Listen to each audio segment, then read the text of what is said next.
Here. Yeah, we're here. Look at this. Oh, by the way, you guys could see me on the screen, right? Earlier. Yeah. You guys could see you could see me. Okay, because for some reason I don't know why, but I was having some issues where nobody could see me, and I had no idea they couldn't see me. And like halfway through the show, they're like, "Johnny, you ever going to turn your camera on?" And I'm like, "What? My camera's been on this whole time." Yeah, so it's really weird. Hey, everybody, this is Talkin' Kramer on exclusively Van Halen here on Johnny Beane TV. It's November 4th, 2022. It's 8:08 p.m. Eastern Bob time. Let's see, 7:08 Central. There we go, Robbie. 5:08 Pacific. And we're going to talk some Kramer guitars tonight. So join us and make sure you're subscribed to the channel. We're giving away some vinyl. So let's do this. Hey! This is Michael Anthony right here, and you are watching exclusively Van Halen on the Johnny Beane TV. Keep it there. Woo! See ya!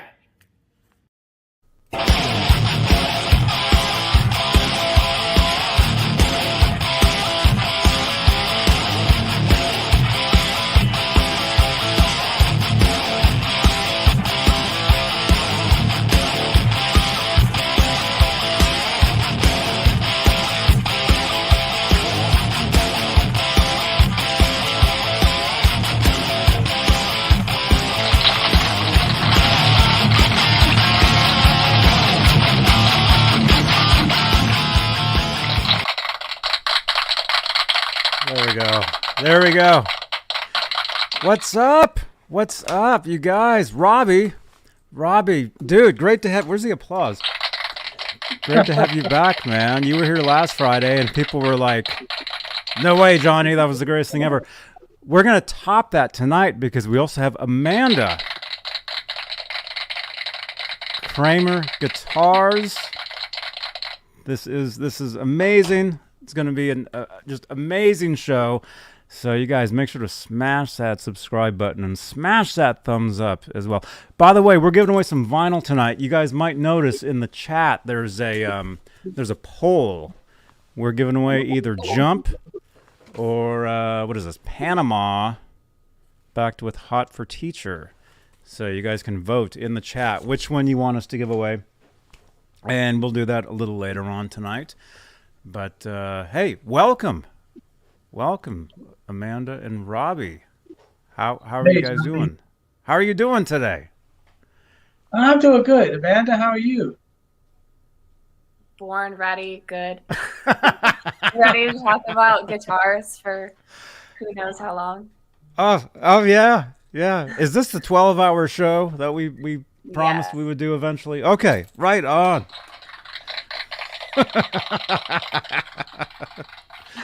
Cool.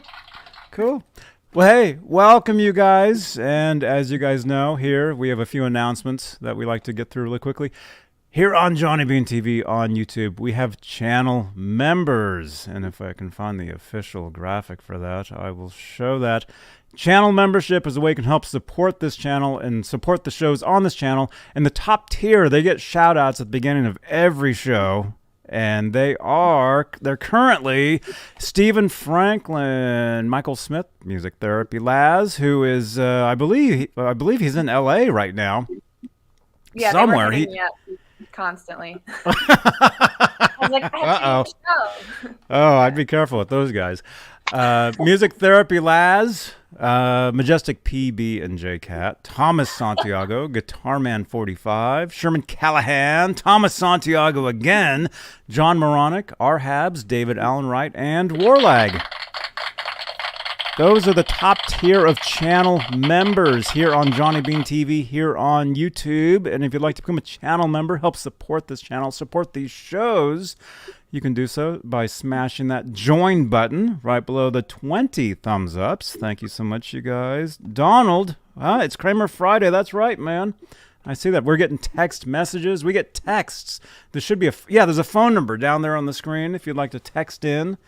Talk about some Kramer guitars, Van Halen. You can send pictures of your cat if you want. We like those as well. And what else do I normally say here? We have channel memberships. We're live on Facebook, Johnny Beane TV Facebook page also. If I can find that. There we go. Well, I guess it's this one here. Johnny Beane TV Facebook page. We have Facebook stars, which is like a super chat, but over on the Facebook side, if you'd like to help support the channel. We're live in the exclusively Van Halen group at 62,000 members, EVH Gear Fans Live group, EVH Gear Fans Live page, and the Johnny Beane TV group as well. We are live, so any Facebook friends, if you wanna say hi, we'll say hello. Like, hey, like right here, we got somebody from Facebook. Hey, regards from Spain. Hey, welcome. Hey, we got Dylan over on Facebook. And let's see, I see no, that's me. I'm on Facebook too, apparently. Telling you about the Facebook stars. So there we go. Dudes, man, this is I don't know. Robbie, let's reintroduce you. You were here last Friday, I think. Right? Yeah, I seem to remember some sort of blurry visions of something happening. Uh-huh. And we were talking Kramer guitars. Explain to everybody your relationship with Kramer. Oh, I worked there from a couple of months into 84 till about halfway through 86. Right on. And that's awesome, man. As you guys can see, I've got a couple of my Kramer guitars on display here on the couch over here. I grew up on Kramer. I love Kramer. It's just my first real guitar was a Kramer guitar, so it'll always just be a special thing for me. And Amanda, how are you involved with Kramer guitars? I do artwork on majority of guitar gear. Pedals is what I started with, doing custom artwork. But I started painting guitars, I'd say about almost 3 years ago. So that's how I kind of got into Kramer. Is I do custom artwork, so I'm working on my own Kramer right now. I have to be like careful about what I say, but yeah, I'm doing my own Strat right now. So potentially more to come. So we'll see. Awesome. Right on. Laz is here. Hey, man. Laz is in the chat. I was feeling bad for Laz. If you guys watched Laz's show last night, it was like, what time were we on? I was on his show, and it was like, I don't know, it was like 8 o'clock or 8:30. And he's like telling everybody, I got to wake up at 3:30 in the morning to drive to LA. I'm like, dude, you should be in bed by now, man. By 9 o'clock or whatever. But hey, I'm glad you made it down to LA. And look at this, we got a new member, John Shackelford. Welcome, new YouTube member here. This is great. Thank you so much. John. Wow, look at this. We got a lot of people here. We got about roughly 40 people watching right now. And how many thumbs ups do we got? 22 thumbs up. So smash that thumbs up, you guys. Let's see if we can get at least 1,000 in the next 5 minutes. That'd be great. Wow. So I don't know. Where do you guys want to start talking about Kramer? I don't know. Robbie, do you have any questions you want for Amanda or vice versa, or in the chat, any questions or comments? I mean, Amanda, it just blows me away. You're so talented. You know so much stuff. It's absolutely terrific. I'm so impressed with you. Thank you. I always tell people it goes back to Eddie, man. I mean, if you don't have necks all over your house, if you don't have pedals lying everywhere and parts, are you really an Edward Van Halen fan? So being a nerd about gear is a blessing and a curse at the same time. Hmm. So it's really just passion. If you're passionate, you're gonna get super involved with it. Mm-hmm. So Yeah. I've had my fair share of projects and also failures, but you learn from it. You all the disasters, like painting. I primarily paint, so Mm-hmm. I mean, I've also heard horror stories besides my own. One of my friends told me they were painting outside, and obviously very Edward Van Halen thing. You just hang it up in the tree, and they're like, we started painting it, and then it dropped in a bunch of leaves, and then we decided we were going to spray clear coat all over that, and that didn't turn out right. So, yes, learning from other people is helpful. Doing it at home, but I was lucky enough to operate out of a shop, which was ventilated. So it works a lot better. Yeah. Oh, right on. Yeah, yeah. I tried painting. I mean, I never tried the striping thing myself, but Yeah. just painting. I mean, I've got the red Kramer right there. That's my first, my first real guitar. I had another one that looked exactly like that years ago, and I remember painting it black at one point. Another time, I painted it green. I think green was the last color that I painted that, but I could never paint guitars. It wasn't my thing, the sanding and the just the whole thing. You really have to be careful, or I mean have a skill. It's really have to have a skill to do that. You can So. burn through a fair share of bodies if you're not careful. I'm not going to say every single piece of work I did was perfect. I obviously made mistakes doing the same thing where it's like, now I got to paint this all over again. I got to sand it down and repaint it. So yeah, people don't realize it's not just you spray it and then you clear it. There's sanding in between, wet sanding, buffing. I've done it from beginning to start, prepping the bodies when they have a sealer coat on it, and then you have to get all the ridges in between, like the horns, perfect, or else it's messed up. And it's like if you do it wrong, you can see it.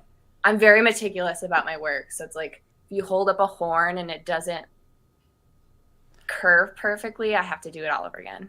And I'm like, this is going to take me all day long. So yeah. Yeah, I mean, I can't paint to save my life, but it's hard.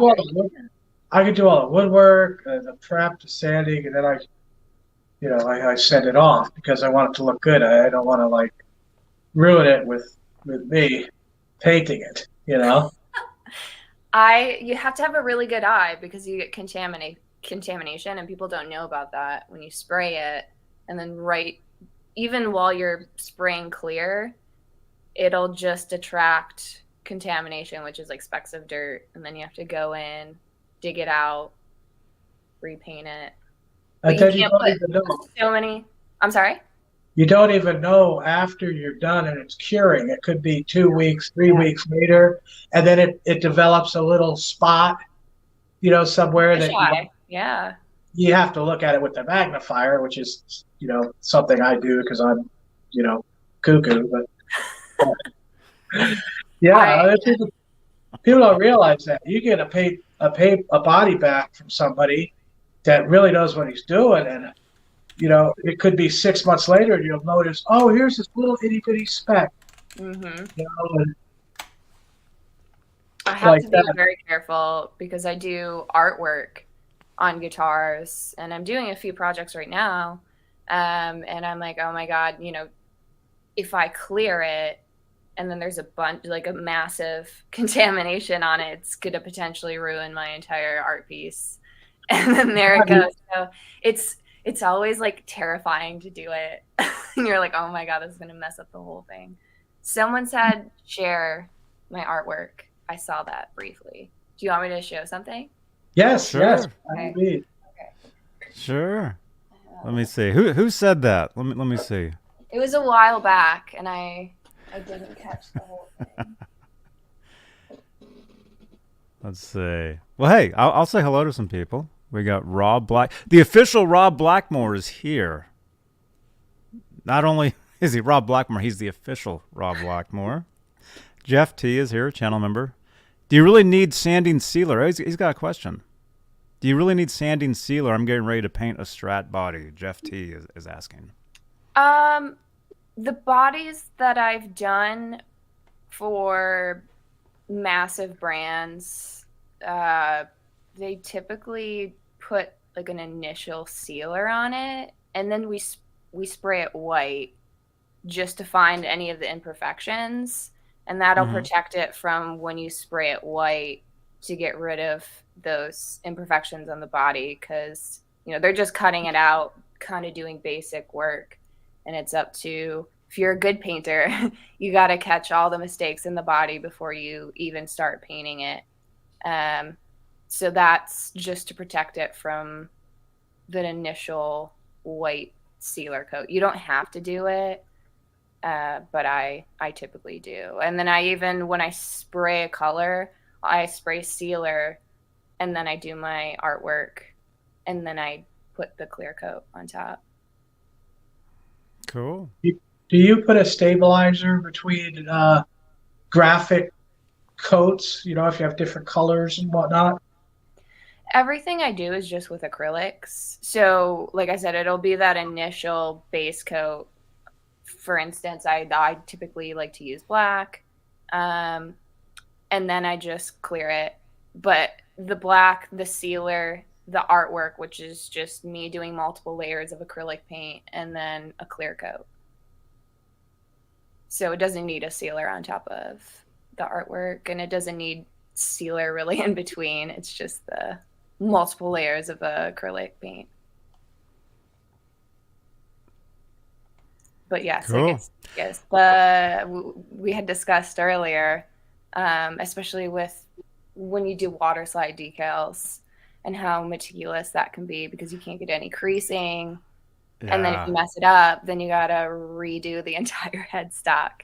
So I've been lucky and I haven't really messed up anything yet. But usually when I send one in, I'll trim the decal right to the letter. So there's no clear part of the decal hangover, to make it easier to blend in with the clear coat over the top after you put the decal on. Yes. I've worked with all sorts of decals with different companies. The shop that I was working at got all kinds of work. So it's interesting because everyone does things a little bit different. So I feel like I've worked with the people who cut it really short, or they just leave a whole bunch of area, or it's an inlay that's the actual logo, or you have to paint it on for them, which I've done all of it. So cool. Well, let's see. What do you have? What do you have there? You have something? I don't know. I thought I brought in one of the bodies that I was working on. This is the Kramer body that I'm working on. So I have a tiger on it. And I'm awesome. Slowly working on it, but it goes it goes all up here, which I'm working on the pickguard right now. I'm painting that, and then I'm basically gonna do like a full plastic cover over that.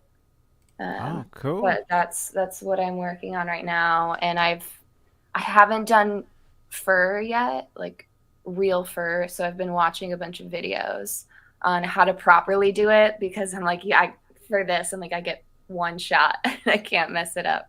So it has to look real. There's going to be fur on the guitar? Yeah, it's going to look like I'm doing the first initial layers of the color block tiger. Initial. Yeah. And then you start blending it out, and then you start doing the very fine details of the fur. Oh, and wow. So it's like, I'm going to have to get like a magnifying glass and paint the fur and be so meticulous and just pick it apart. But yeah.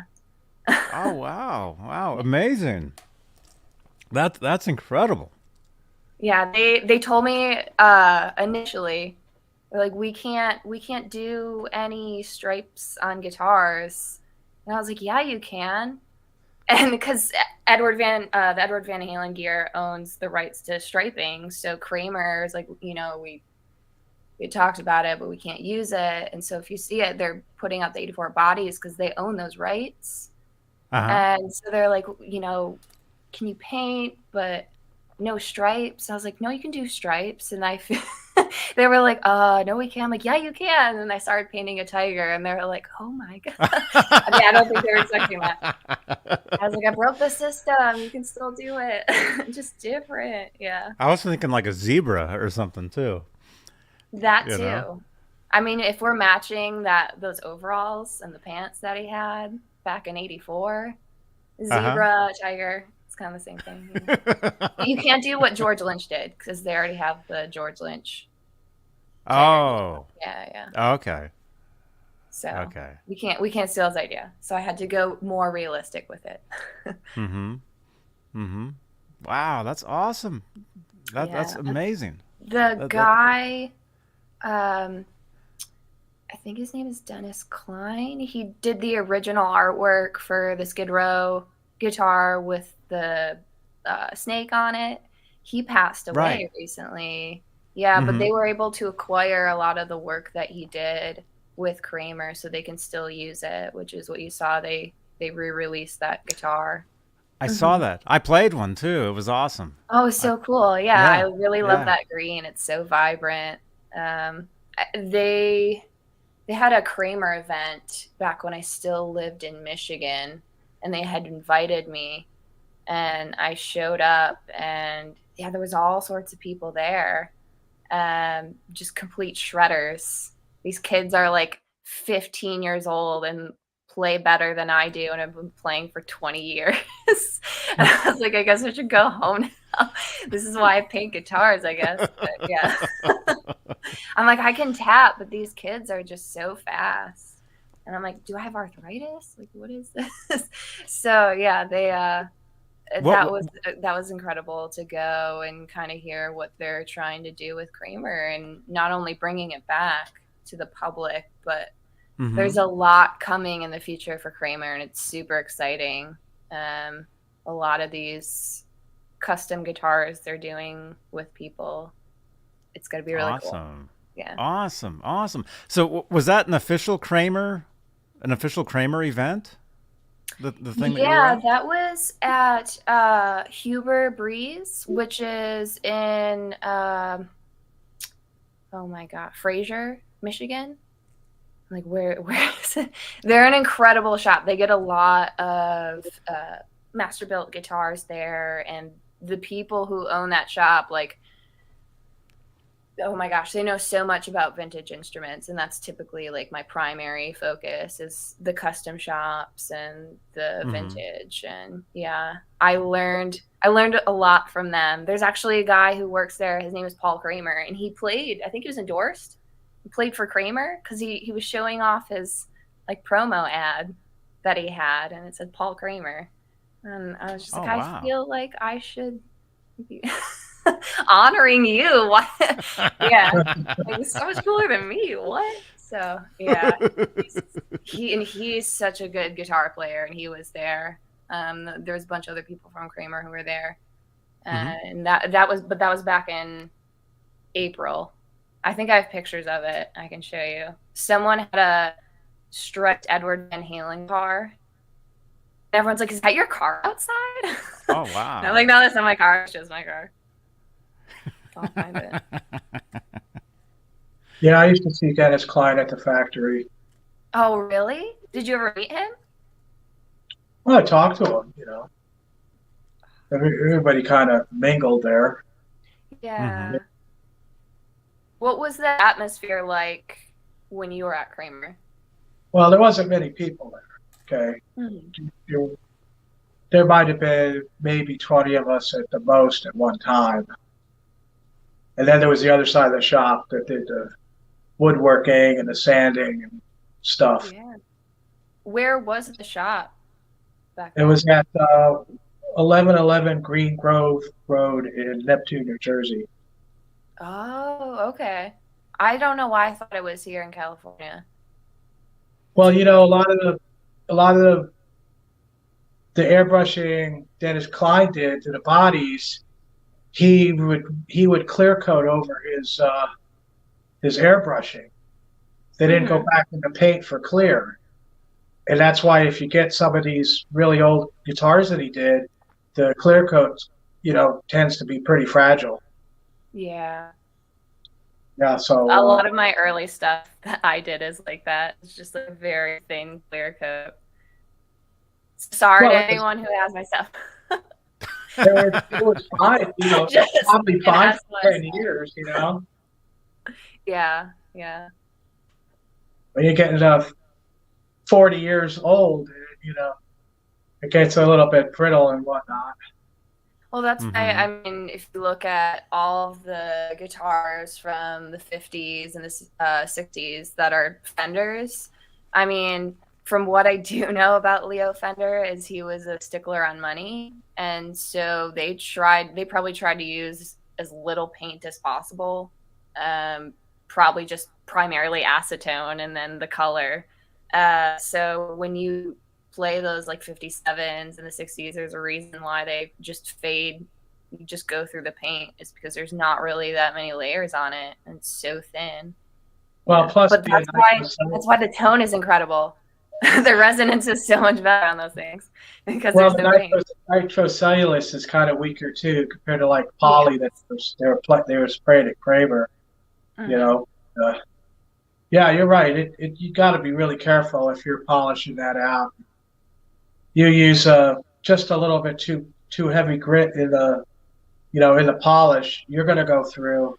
So you got to really get all by hand. It's like when I sand a guitar down, I take the paint off. It's all by hand. I'm not gonna risk ruining the body. So it could take me almost a week sometimes to sand out a guitar. To get all the paint off of it. Yeah. I have to be very careful when I do all this stuff because I'm like, oh God, I might sand right through my artwork I spent so much time on. I see someone says, I didn't know Kramer had a custom shop. They just started it. What I know, it's operating out of Gibson Custom Shop because Kramer they're really restarting just now. So from what I know, I'm pretty sure Jim DeCola is involved, who is the master luthier at Gibson, who is incredible. He's the guy who designed the Wolfgang with Edward Van Halen himself. Such a nice guy, so knowledgeable, kindest guy you could probably ever talk to. Skateboards, so cool. This guy's the coolest. So I know he's awesome. In charge of a lot of stuff. I can't remember who. There's one person here in America, and I'm blanking on his name, who's working on a lot of the Kramers. But it's like they don't really have a lot of people right now, from what I know. But I know they want to get that started. Cool. A lot of cool well, you mentioned Wolfgang, and Johnny's going to ship me a bunch of parts to put together what parts he has to build a Wolfgang. And Amanda has agreed to paint this body after I'm done pre-assembling, and they have matching headstock. And Johnny's going to put a poll on what color is the guitar and what graphic. It could be Johnny without a beard. It could be Johnny with a beard. Johnny with a beard and Ned. It could be Ned. Ned is on the headstock. Ned with a beard. Ned as Johnny's beard. But this will be cool because we'll have, a nice custom painted, custom built guitar for Johnny Beane that's personalized with his own special graphicing by Amanda. So hey, wow, just for you. That'd be cool. That'd be awesome. I found this. I found these pictures. I don't know if you can kind of see. It's hard. Oh yeah. There, but yeah. Let me find this. There it is. I don't know if you can see it. It's hard, but it was a straight Frankenstrat car. Cool.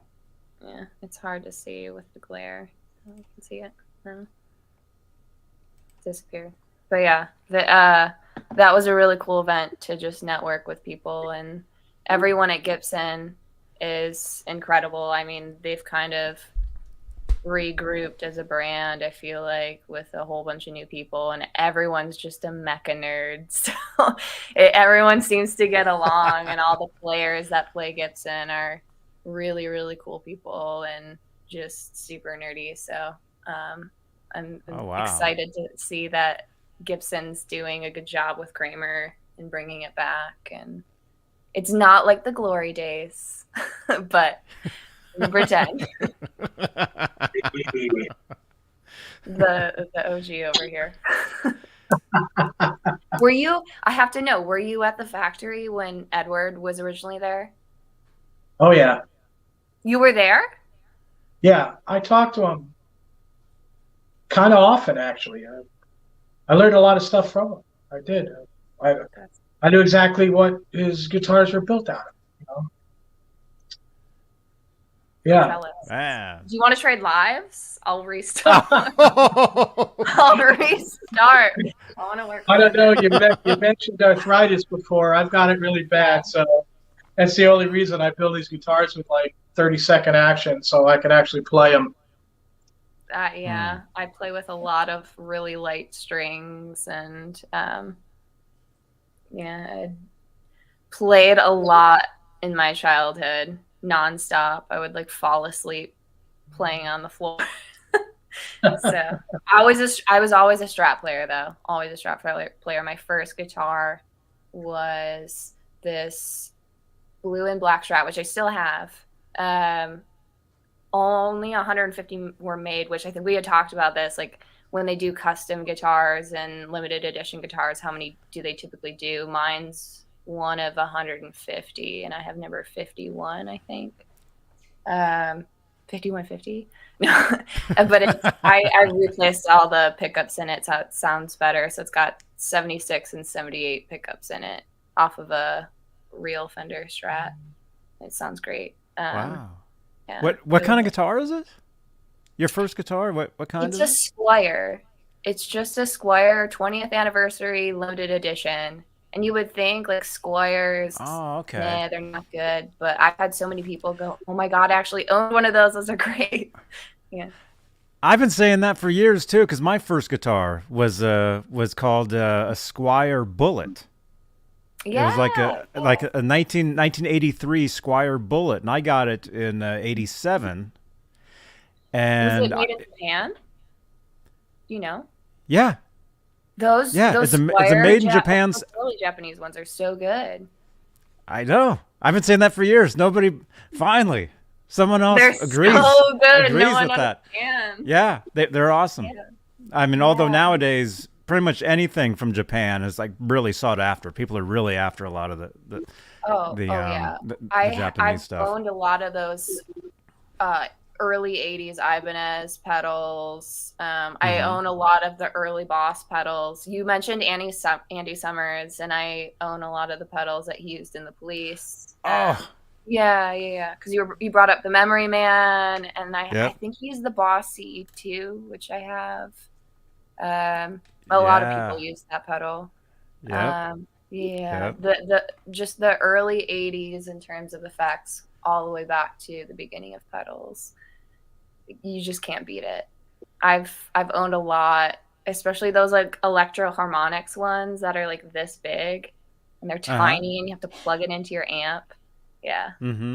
I love those. Yeah. It's awesome. So cool. Yeah. Well, I'd have to say my first guitar, I had a cheap plywood thing made by Lori for a little while, and then my first real guitar was a white Gibson double neck that I play for, doing Zeppelin shows with. And I got that new in 1980 for $800. Awesome. That's not bad at all. That's awesome. Somebody here, we're seeing a lot of new names here. Yeah. Is it Moto Zaffa? Is it? Was saying they want you to show your first guitar, if you have it. Yeah, I can go grab it. It's in this corner. Hold on. Awesome. Show us your first guitar. I've got mine. I've got my first guitar. It's in the corner over there somewhere. But yeah, Robbie, those made in Japan Fender Squiers are actually they're really good. And now people are just grabbing all that stuff and It's hard to get the color here, but they did like Ford Mustangs in this color, and it's one of my favorite colors. They only did cool. like 150 in this color.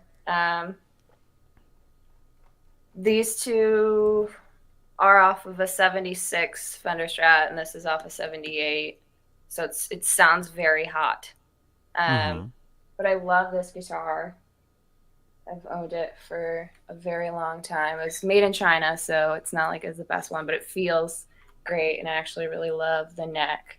I always tell people you don't even have to really sit with the guitar when you go to buy it and plug it in. You'll know if it's for you the second you just like pick it up and put your hands around the neck, because if it's not comfortable, it's not for you. Not everyone is like that, but that's how I feel about guitars. I agree with that. Yeah.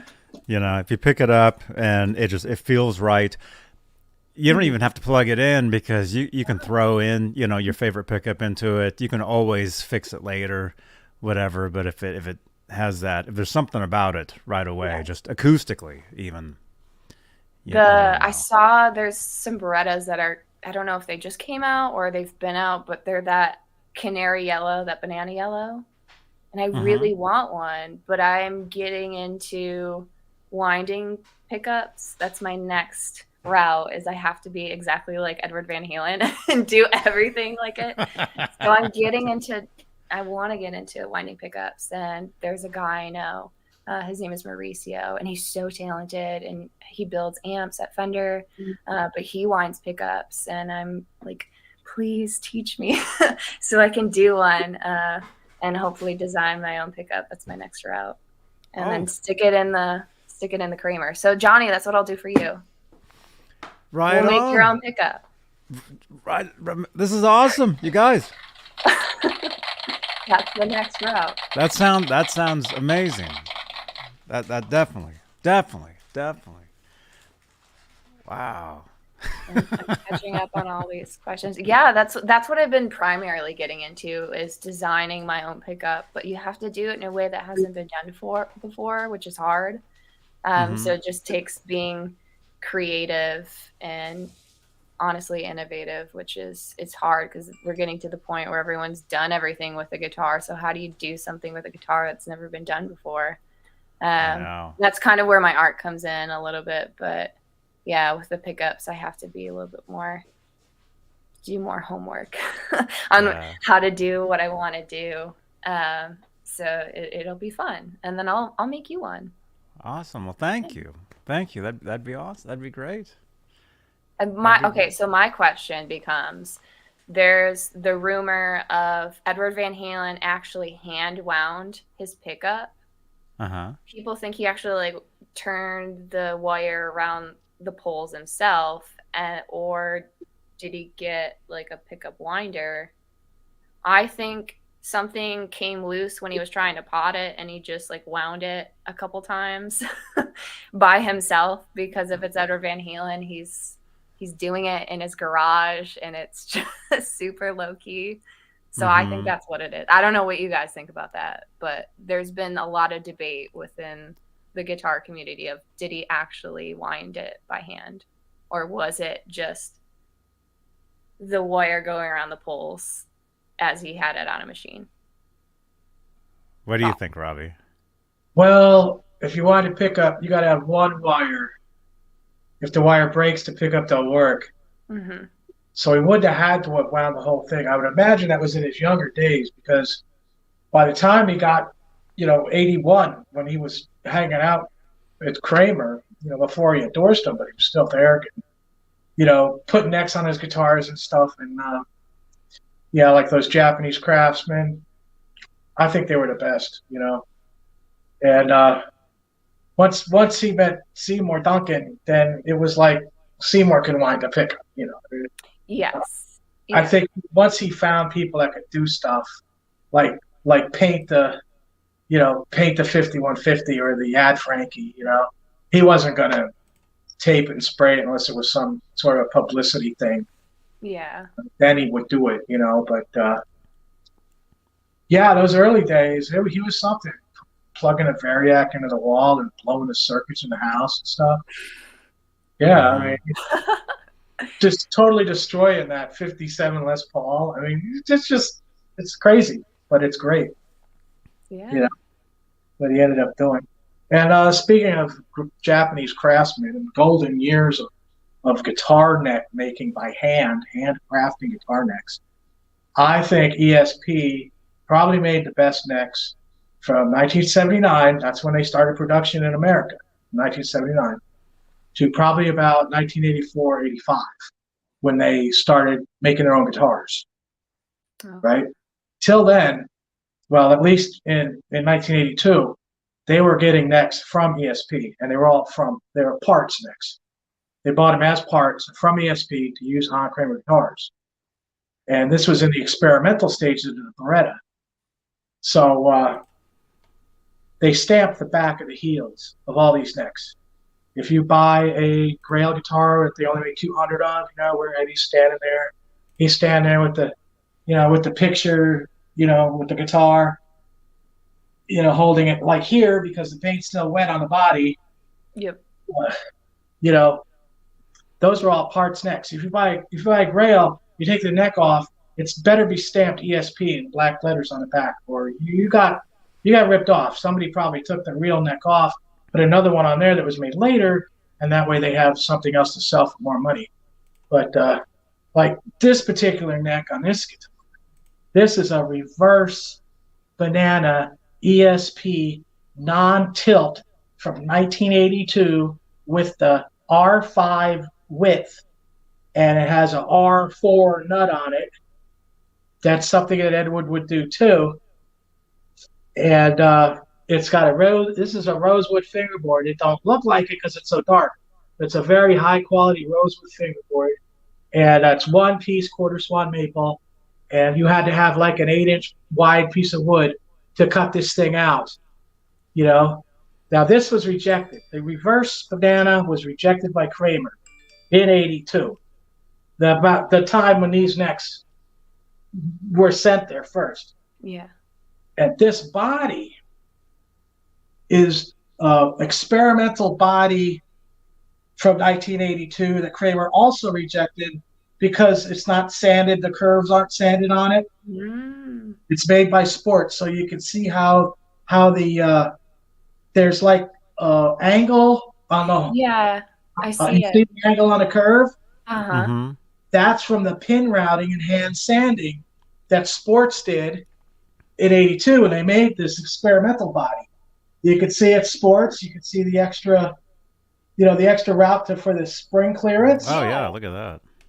And when I made this electronics cover, it's so tight it pressure fits in. There's no screws.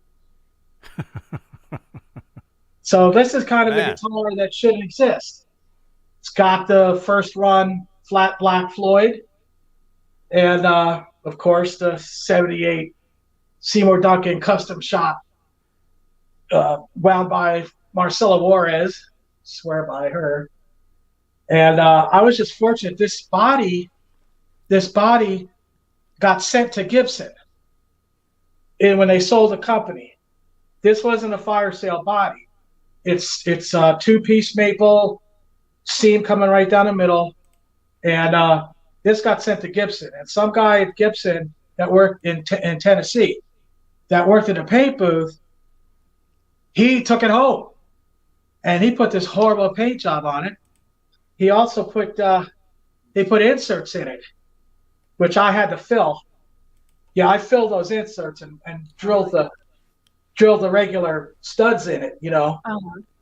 And the worst part about it is these guys will put the body on like a drill press and then drill the holes in, and they always come out at an angle. They don't come out straight. It's like, it's nuts, right?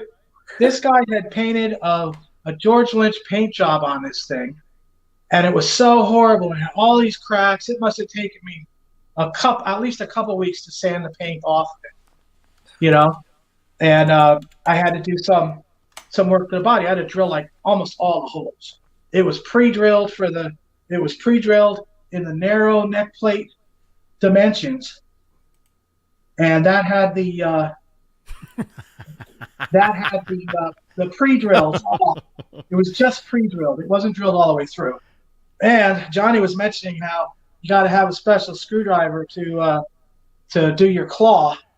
Well, these claw screws, I had to drill into this hard maple, and I couldn't really get them in very far. These are the very stiff, like original Floyd Rose springs. They had extremely stiff springs. So I put it together, and the claw would stick up through the body cavity. Mm-hmm. So I took the claw and I put it on a brake, and I bent an angle on the claw so it's got a lower height to the relation to the route. So you can actually use a more of an angle to make your claw screws, and then on a brake, so the bend comes out good. You could bend that claw out a little bit, and it'll work. And that's what I did. That's amazing. I love this thing. It's so rare. It's ridiculous. That's incredible. We didn't even see it. Don't even look at that. Yeah. Oh, that's cool, man. Now I see what you were talking about, because Robbie calls me. My phone number is on the screen down here, and Robbie will give me a call, and I think you told me about bending the claw or having it somehow in there, and I was thinking like, what? But I totally see what you were talking about. And by the way, we got a lot of people here. Let's say hello. We got 66 people watching this. We got Dan Gorman is here. All right. Eric Casper is here. 0812 is here. These guys all subscribe to me. Thank you, Dan. We got phone calls coming in. Hang on. We got Robert Pierce. builds hand-wired amps at Fender. Right on. He builds for Joe Bonamassa and Chris Stapleton. He does all those prototypes. Yeah. Right on. Cool. Welcome, Robert. Welcome. And let's see. That was funny. Aljon Go. Hey, man. This is the Kramer guy, right? Kramer? Gibson? Yes. Yeah. That's Aljon from Kramer. From Kramer Gibson. What's yes. up? He's very a nice cool. guy. He probably hasn't seen my face, but I've spoken to him before. Yeah, Amanda, you're like in the living. You're in the here and now. I'm like a dinosaur,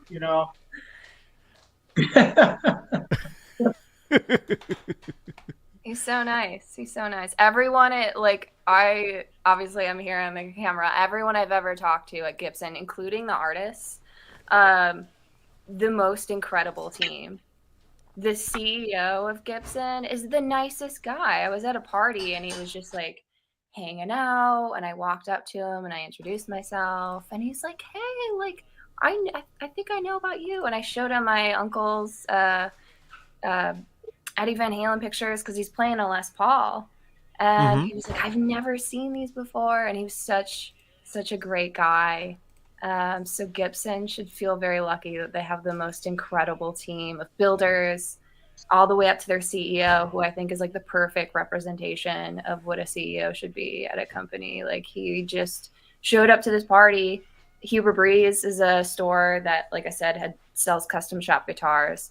But they're just in Fraser. It's not like, they're in downtown Hollywood, but they showed up with this beautiful acoustic guitar that had this very intricate inlay. And I was so just impressed by Gibson and what they've become. Because I know in like the early 2000s, the 90s, they were kind of tanking there for a second.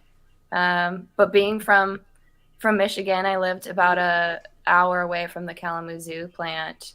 that, I mean, Gibson started there. So I love JC is so amazing. Oh my God. I will have incredible things to say about him forever. And everyone at Kramer who I've spoken to all the way up to the brand manager is just the nicest guy. Like, these are the nicest people in guitars. I really, truly believe that. I've met some other really cool people outside of the Gibson family. But yeah, the Hailstorm, Lizzie Hale just got a Kramer. I don't know if you saw that. She was working on it, and she got a custom one, and it looks so killer. And Kramer did an incredible job on it. I've been in contact with Hailstorm. I paint for a company called True Five Pedals, and right, yes. I know Teddy is the owner. He sells to Hailstorm. So I've talked to Joe, who's the guitarist, a bunch. And of course, yes, no, I'm like over here like Team Kramer. And Kramer's the best company ever. And I'm so excited to see what comes out of it. But the Hailstorm stuff, they're an incredible band. And Lizzie Hale deserves everything she's getting with all of her guitars. And it was nice to see that she got a Kramer and that all the women are coming to Kramer. I'm noticing that. All the women. Yeah, It's cool. It's so killer. Oh, that's awesome. That's awesome. Oh, there we go. Hey, Aljon. Hey, man.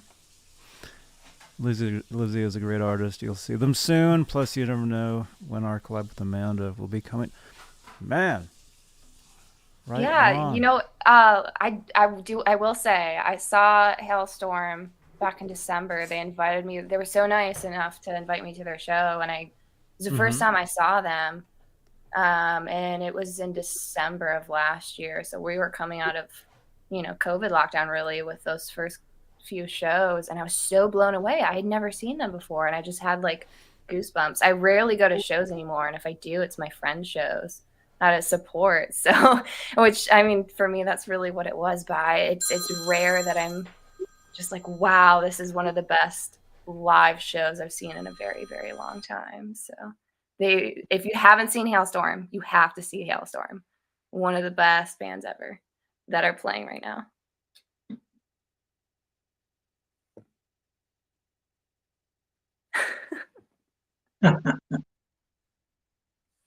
Johnny's famous. He's on the phone. He says, wait a minute.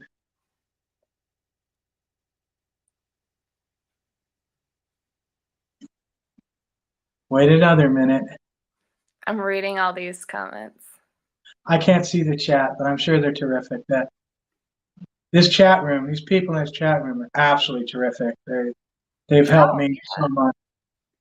Everyone I've talked to from the group chat is very, very kind. Very, very kind. Yeah, I really feel at home here.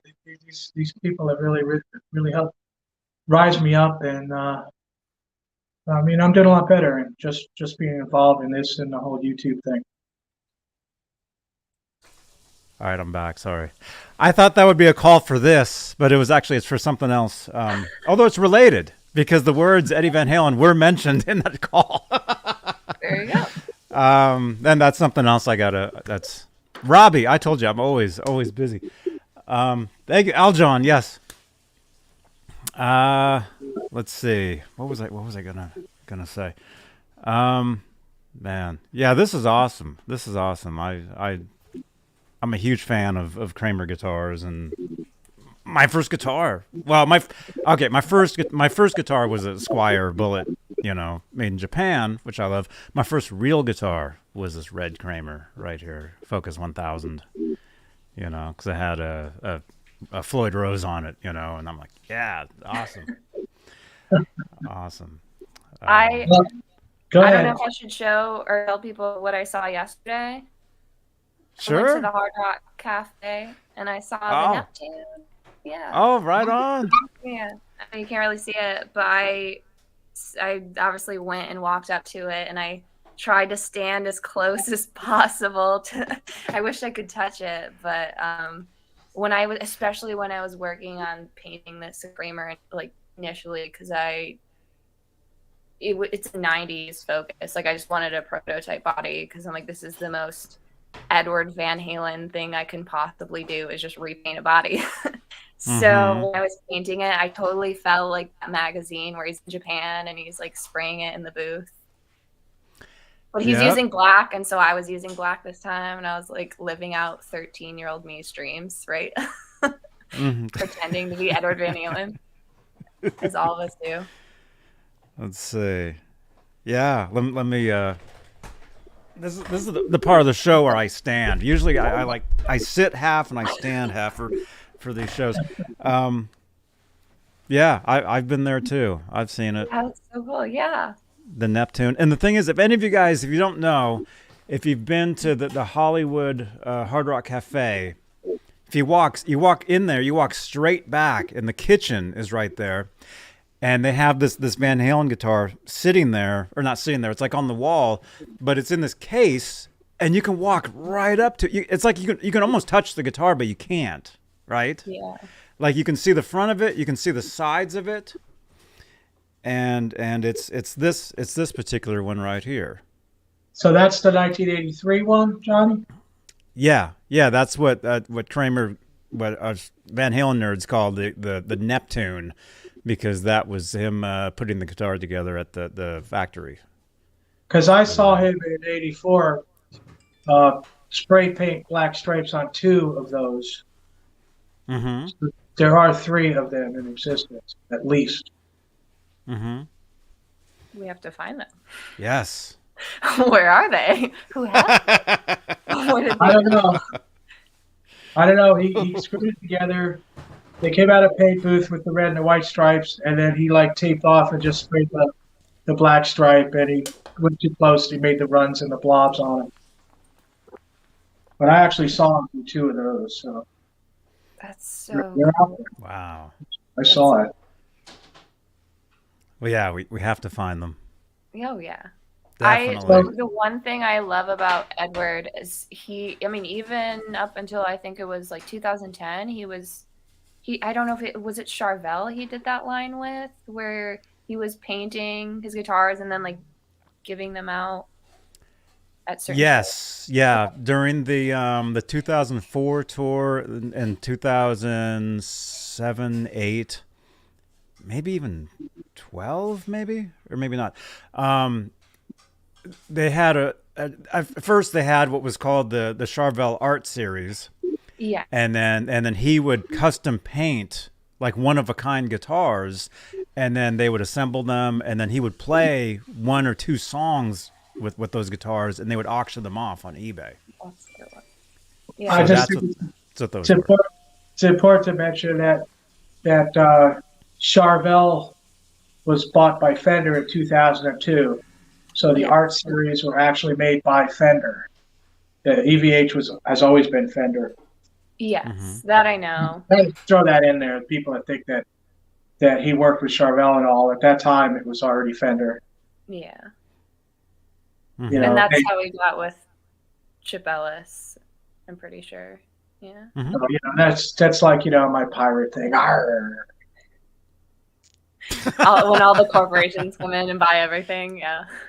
Well, that's what's good about Gibson buying Kramer, because Fender would have killed the brand. Absolutely.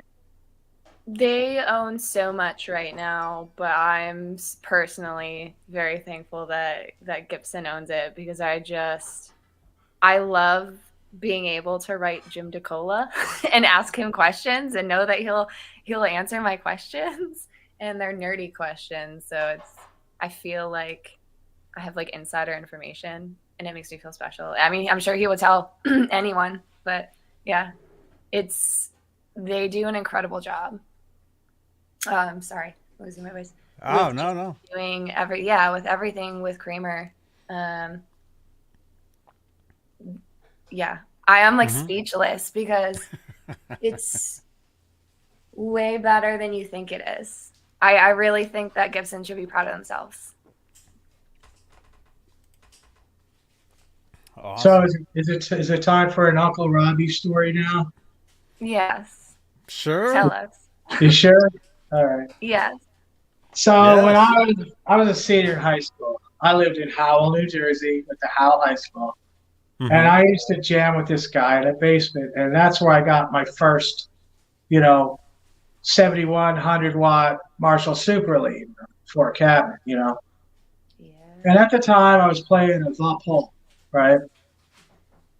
And this guy had a sister, and the sister went out with this kid, and the kid was long hair, and he came over to play guitar in the basement. So we're jamming, and his favorite song was "Taking Care of Business." He played that, so we used to play that song 5 times in the basement, right? And he really liked the way that Marshall sounded with the Gibson. He just loved that, you know. So he wanted to jam with me outside of this guy's basement, you know, because he was like really loud and we couldn't really play stuff with him. And so he invited me out to his house. Now, he lived in Jackson, New Jersey, okay? And he was a sophomore in high school, right? So I must have gone over there about 6 or 7 times, right? And he knew how to play Tangerine. And I showed him a whole lot of love. He just loved it, you know? It's like, man, that sounds so great, you know? And then one day I told him, you know, you're never going to make it in music playing all that high-pitched, out-of-key stuff, right? Because he did. And it was just like, it was out of hand, you know? And I was like, pentatonic scale, Jimmy Page, Led Zeppelin, that's where I was. Mm-hmm. And I don't know if I inspired him because he practiced scales all the time. He would play all night and sleep in school and just practice scales. And he started a band, and I was too old because I was a senior in high school. He was a sophomore. So I was too old to be in his band, right? And I don't know if I missed the boat on the kid or what, you know. And he was just a kid. This is a high school kid in Jackson, New Jersey. And his name was Jeff Weedland. And he changed his name to Zach Wild. Whoa. So you met Zach Wild and you played with him. Yeah. Well, he's just a kid then, but sure. I was too old to be in this band. I wasn't cool enough, you know. I was the old guy. That's so cool. That's so cool. I never met Zach Wild, but my friend Zach is named after him. His dad is Zlaus. Zazar. Uh-huh. I'm sorry, I didn't hear you. Neil, who used to photograph for Van Halen. Yeah. Oh. Yeah, his son is, I know his son, and his son is named Zach, but he's named after Zach Wild. Really? So I've only heard like stories about Zach through other people. But I heard that he's a character, but he's also the best. I've never met him, but what was your thoughts on him as a kid? My genius insight, you know, saw no success for him. Like I said, to be fair, he could have just practiced. I know he practiced scales for years when he was in high school. Yeah. Uh-huh. Might have inspired him, or I might have just missed the whole boat there. Life preserver floating around, you know. Well, Randy was his #1 guy, so I mean, he's. Oh, there's Rob. You were talking about Jimmy Page, so I'll show this to you. This is Rob's actually, who's in the chat, but you can't really see it. But this is Jimmy Page's autograph. Uh-huh. When he was doing the Fender Custom Shop guitars that were released. Telecaster thing. Yeah, one of the ones that he practiced. Very cool. Yeah, thought I'd show that. Rob told me this. I never got to hang out with Jimmy Page, you know. I've never met Jimmy Page. Definitely never met Jimmy Page. I mean, I would play his stuff. I would play it along with the album. The hardest thing about playing along with the album is tuning your guitar, because each song can be differently tuned. He was the king of different tunings. I mean, Eddie Van Halen was like that too, but more so Jimmy Page, I feel.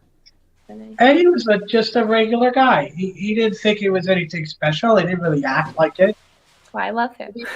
So he was the best to me. Yeah. He was just a dude. Everyone's like, oh my God, how did he build his own guitar? I'm like, he's in his garage. He was just like, I don't know. I can't afford this. I'm just going to make a guitar. But that's why he's so cool. It's because he's like, I'll just do it no matter what. A little bit about my background. My grandfather, I mean, as soon as I was born, my earliest memories are hanging out with my grandfather in his wood shop in the basement. And I would just sit with him and he'd have me like paint on wood. And he would just be working all sorts of stuff. But he was a painter. And I really learned from him. So he was painting Cadillacs and cars way back in like the 50s or the 60s. So when it came to me finally painting with a gun, the first project I ever did was restoring a P bass. Like some guy in a punk band had it and he was just like throwing it at a wall or something. But I redid all of it and I took it to Elderly Music, which is in Lansing. And it's very well known for restorations. And they were like, who did this? Do you want to work here? And I was like, I've never done this before. And my grandfather helped me. Yeah, so he would always tell me, like, this is how you paint with a gun. And so when I first stepped in to painting for the first time, the guy that I was working with had worked at Fender for 16 years, did a lot of, like, custom stuff. And he's like, so how long have you been painting? Like 6 years? I'm like, this is my very first body I'm painting with a gun. And he was like, what? So I got really lucky. And my whole family is just like very good with their hands. My brother's an engineer. And obviously my grandfather who worked with wood his entire life. So I got lucky and I was like thrust into it. I was just like wanting to make everything. Yeah. Wow, that's awesome. Cool. That's great. Some people just step in it. They're in the right place at the right time, you know? I just got lucky in my grandfather. Yeah.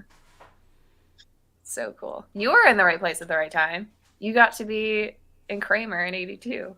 Legend. Yeah, pretty often. But, you know, you don't really realize this stuff. I didn't really think much of it, you know, and, you know, I started kind of remembering stuff. Became kind of important to me in what I was doing with the building the guitars. Yeah. And I was into the way he did it in, you know, 82. So for me, 1982 is the golden year of Kramer. They had everything there. They hadn't released anything, and they were still experimenting. And that's when they had all the best stuff. That's amazing. That's so cool. I mean, if I could go back in time and be old enough, I'm only 30, but if I could go back in time, I'd be there with all of you. Oh, God, make me feel so old. I'm 60. I'm one of those grumpy old men. The majority of my friends are in their 60s. So I'm mentally there with you. Yes. Mentally. Yes. Yeah. I that's how I am with my work. Like when I start telling people about the guitar work that I've done, I don't realize what I've done until I'm telling people and they're like, whoa, what? And I'm like, that really wasn't a big deal. So I kind of get the same thing back. And I've been lucky that I've been able to kind of be hands-on with a lot of stuff. And, you know, I've just made a lot of stuff for my friends too, which really helped honestly kickstart my career. Everything I've done so far was because I was bored over COVID lockdown, or even before that, I was like, why not? Like, if Edward Van Halen could do it, I could do it. And then now I'm here and painting guitars for people. So it's just the mentality of like, if Edward Van Halen can sit in a garage and paint a guitar and people are still freaking out about it to this day, including myself, then I'm like, I could do it. Anyone can do it. We should have a show where it's a Kramer show where we work on a Kramer throughout the show. And we just go like step by step on how to do it. Mm-hmm. We should do that with your guitar. Oh, you mean the one with Johnny? Yeah, I'm gonna go through everything. You know, I'm gonna make videos of everything I do and send it to Johnny's channel. I'm not out. We gotta get Kramer in on this. Kramer, send us an 84 body, and we'll teach the younglings how to be Edward Van Halen. Sounds good to me. How me. you do it? Yeah. Yeah. I kind of know what you're saying about kind of realizing after you tell the story, because I mean, I have this video out about the Pro Pack 5150 I built, and I really didn't realize how kind of controversial all that stuff is, because all these people have all these questions about it, and I'm sitting there saying, well, at the factory he did this, he used this exact body, and I like this 79 ESP non-tilt better than what Paul Unger glued together, and Unger just glued that together because that's what they had at the factory at that night. And Kramer wasn't going to go back in time. They were going to go search for some 79 neck from ESP, So that's basically how that came about. But like I said, in '82, they were making non-tilt bananas. They were making these. They were actually making these in '79 when they first started making guitar necks in the United States. They're shipping in the United States from Japan, and I get from that. How can you prove? Do you have provenance? How do you know? And I hear this stuff, and I'm like, well, it's got to. I can tell by looking at it. But hey, what do I know? I was only there, right? Yeah. So knowledgeable. You know way more about original Kramers. A lot of my knowledge is old Gibsons, and definitely I know a lot about Fender and how they painted at Fender, because that's really where I started, was doing a lot for Fender secretly. But the guy that I worked with was at Kramer, and so I worked out of his shop, and I was working on a lot of different stuff, and that's how I gained my knowledge. Also with a lot of privately owned companies. So one of the coolest companies I actually got to work for, or paint for, I should say, and I met him later, was Tim Wilson, who owns Sugi Guitars. And he was the guy who worked on the Randy Rhoads Jackson Light V. So I was like painting a bunch of necks, and then someone was like, oh, this is for Tim Wilson. And I'm like, sorry, what? And I fangirled.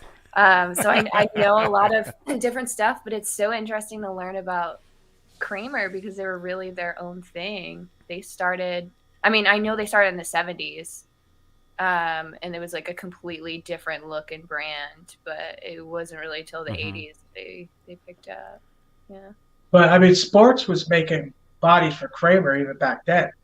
Sports was making them in Connecticut and sending them to California, before they moved into Neptune. So they went kind of way back, and all that, all the aluminum stuff and the Travis Beane necks and stuff, that was all California too. But when they went to New Jersey, Travis Beane went out on his own. Yeah. They brought out Gary Kramer for the name, and started making wooden neck guitars, and that's pretty much where it started to take off. Hey, thank you, Aljon, for joining. Thank you so much, man. And Aljon, you got to come on here soon, man. Yeah, you gotta get him on here. Yes. He's so great. Yes. So cool. Right on. Yeah. I hope by being entertaining here. You're telling me so much stuff. I feel like I know a lot. So when someone's telling me information that I don't know, I just soak it up because I'm like, no way, I didn't know this. I'm so impressed with you. I'm so impressed with you. You actually know who Marty Bell is. Oh, You're the first person. You're the first person I've talked to that actually knows who Marty Bell is. He is the king. I will say he is the king of sparkle finishes. He is so good. Wow. I don't know what flakes he uses, if it's Roth flakes, but yeah, he's very, very, very. Well, he does pretty darn good on just single colors too. And he also painted both of my 5150s. Oh, that's so cool. But he'll do a guitar for me every once in a while. He's like, basically retired. I had to get a hold of him to actually paint this guitar by phone. I talked to him on the telephone because he shut off all his social media and stuff. You don't want to hear nothing. But Oh, he plays guitar, and I actually wrote some songs to him. He'd send me a body painted. I'd be inspired. I'd write a song, and send it to him. That's so cool. I said, hey, this is yours. You do what you want. I'm not claiming anything on this. I'm just doing this for you. That's kind of like what I'm doing here on the YouTube. I just want to share the story, help people, try to be entertaining. I'm certainly not like trying to make some kind of career out of it whatsoever. Honestly, fingers are not crossed. So you can't do it. You're young enough. You're still alive. You're still alive. You can still do it. Oh, man. I'm telling you, I'll make a video, a music video, and I'm like dying by the time it's over. I don't look like it. I, rock hard, but still, I'm old. You're only old if you think you're old. Yeah, it's all in here, really. Yeah, man. It's mental space. Johnny, you've been great. You're helping me so much. All these people, all my subscribers, all the chat room comments, everybody that I've met in the last month. It's just been terrific. Oh, absolutely. That's how I feel about this. Everyone in the chat room. I mean, if my uncle's watching, I'm sure he'll text in and tell you. He would text me constantly and be like, "You have to watch this show. It's all about Van Halen." And I'm here in California. I just moved, and so I was just like, I don't really have time. I'm kind of like catching up. But it finally got to the point where it's like, no, you really have to watch it. Like, just sit down. And I was like, okay. And so here I am, and now I'm on the show, and I'm like, you got me. That's how I got here. Van Halen. Yeah. No. Oh, yeah, that's great. Yeah, you're. I mean, yeah. I mean, there's so many awesome people that watch, this channel and these shows, and just applause for everybody watching this stuff. You guys are just awesome. Let's see. So I don't know the chat. I feel like we've been ignoring. Not really. We have a lot of people in the chat, and there were phone calls coming in. One of them, it didn't have anything to do with this, but it kind of does, but not really. Anybody in the chat? Any questions, comments for Amanda or for Robbie or for me? Any secrets I can give out? Let us know. Not secrets. But... Let's see. I'm scrolling. Scroll through here. Let's see. Oh yeah, I think that's true. Chris King is saying Chip did the reissue Randy Concords. Yeah, I think that's Randy true. Yeah. Concord? Oh, I didn't know that. Chip Ellis did those. Yeah. Yeah. I didn't know that. That's cool. Okay. Yeah. There's a lot of people who do a lot of different projects, and I feel like I try to keep up on a lot of it, but you can't catch it all. Everyone's doing so much. The majority of the people I know are from Fender, and there's a lot of really talented people over at Fender. I mean, from the bottom up. So I learned a lot from them. Oh, that's great.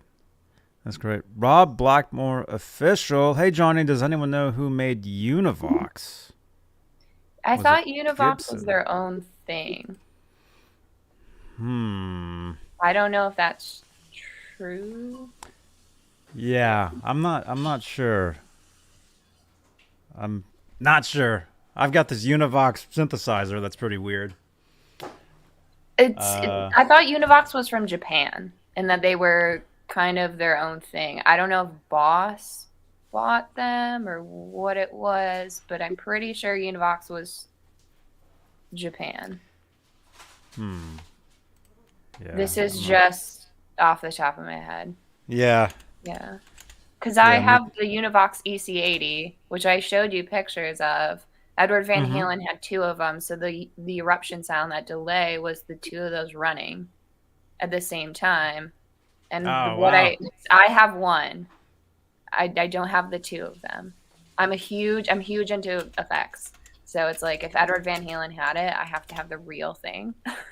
I have to have the real one that he had. Oh, okay. Oh, here we go. Yeah. So you have then what? You have like the phaser, the flanger. I have the Edward Van Halen Phase 90 that they came out with like in the past like 10 years I'd say. But I do have that Univox EC80 which was his delay that he used. And then I'll grab it. It's actually behind me.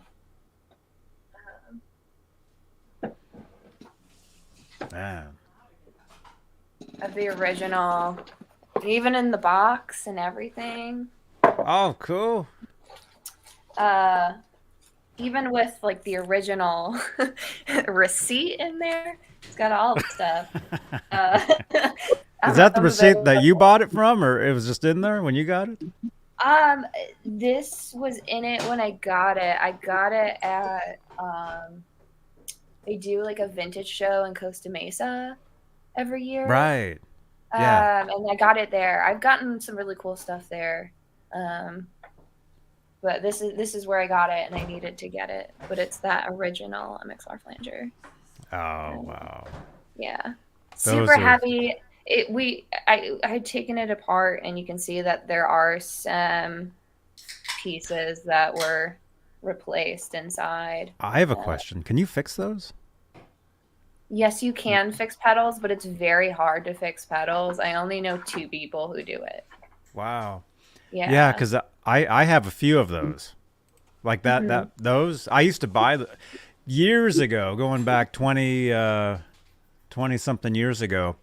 Anytime there was these local shops here in either in Berkeley, California, or San Francisco, when I would find those, I would buy them because I that's like my favorite flanger pedal ever. So I probably have like 4 or 5 of those, and only one of them still works. The other ones, you step on them and they just go, they just make a bunch of noise and stuff.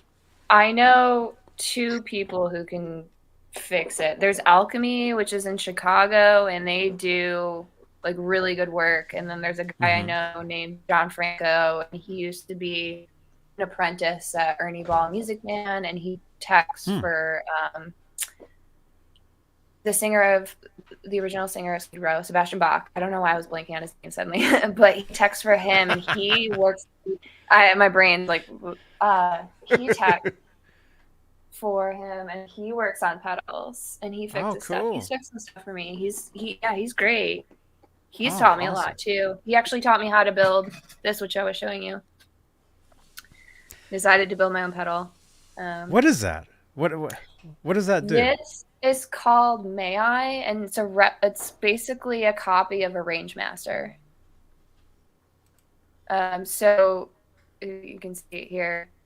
It's by Jedspeds, which they are in the UK, and the owner of Jedspeds is so nice, and we've talked so many times. But this is the first one that I had ever worked on, and it's a copy of a Rangemaster, which Brian May uses one. Rory Gallagher is really popular for using one. So that was my first venture into making pedals. But I do want to make a bunch of Phase 90s and paint on them and do a bunch of stuff. So. Oh, right on. Yeah. Right on. Yes. Yeah. OU812, it's a treble booster. Oh, okay, cool. Mm-hmm. Cool. Awesome. So getting back to Van Halen pedals. So you got the phaser, you got the flanger, you got the delay. I have the EC80. That's, I think, all I have, because I like to go after. I'm the 78 sound, so I want pickups of an Ibanez Destroyer. That's what I want, and then I want to kind of copy that and put it in a Kramer.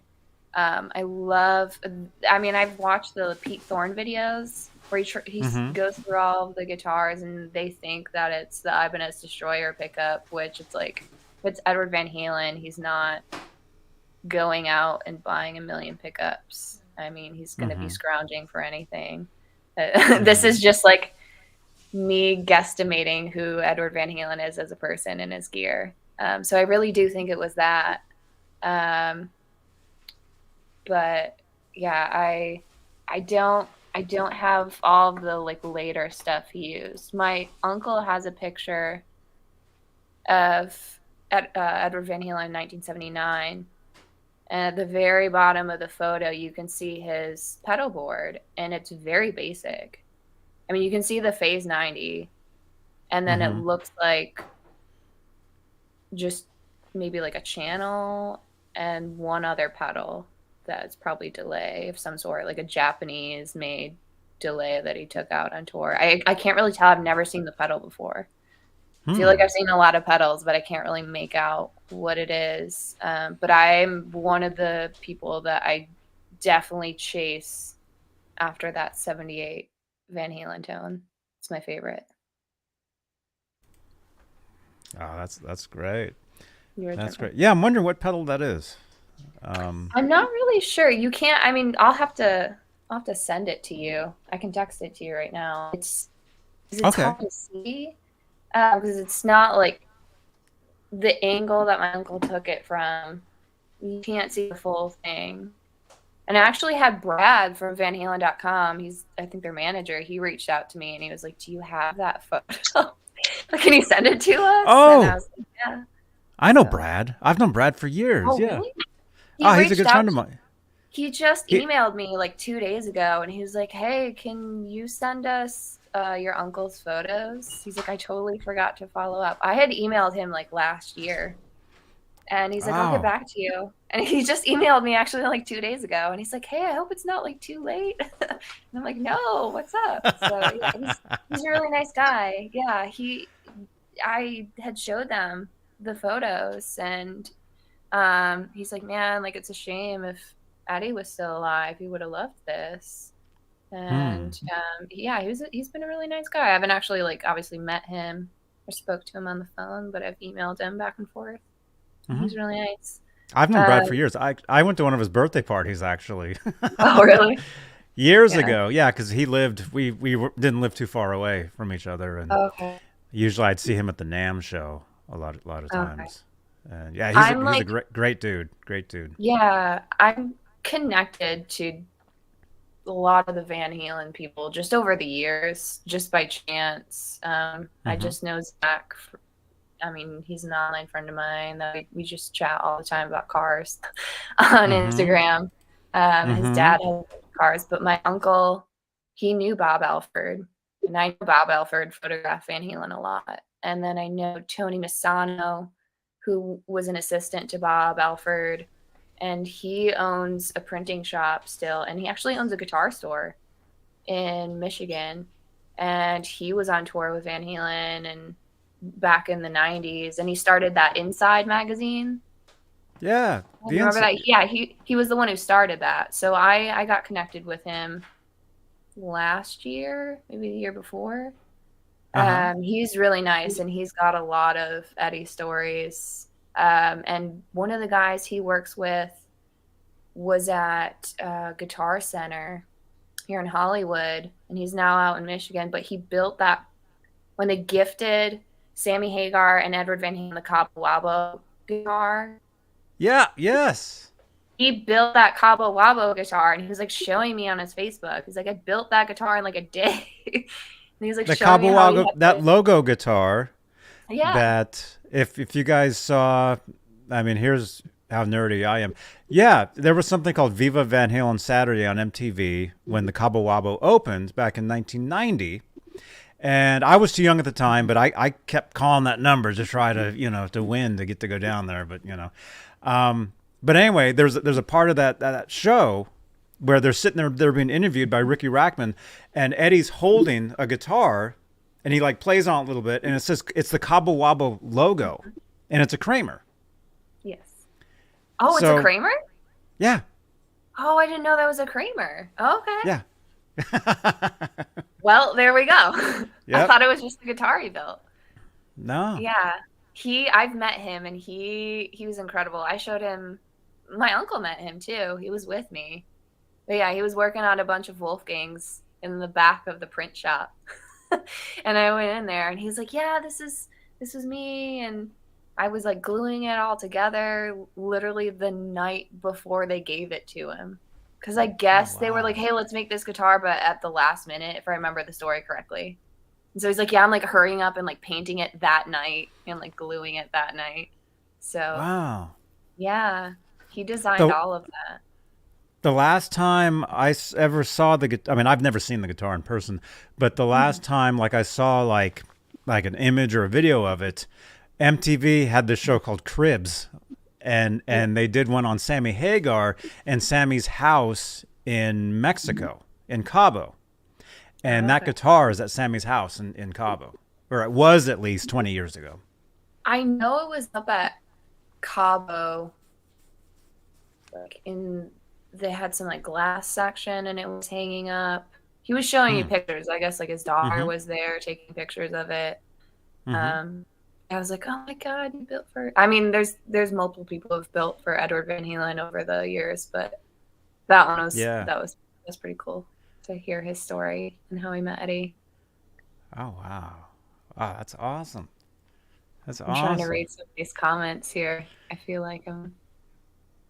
Yeah, there's a lot of comments here. You guys, you guys are awesome. Chris King, yeah, I remember. You're right, Johnny. It was a Kramer. Oh yeah, it was definitely a Kramer. Because Edward was playing. Him and Sammy were playing Kramer at the time. Let's see. I've seen Sammy play Cabo Kramer. C.J. Lawrence says. Chris King, yeah, Sammy's wife was there. Right on.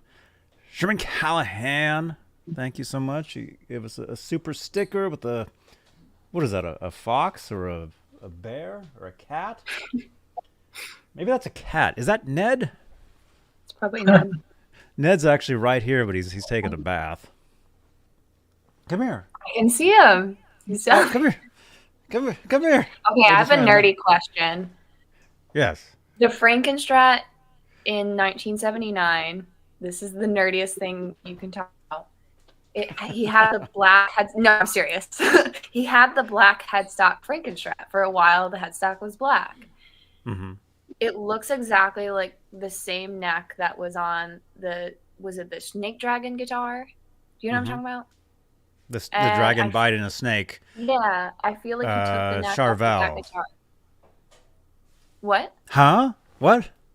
The snake guitar. Was yes. Yes. Okay, yeah.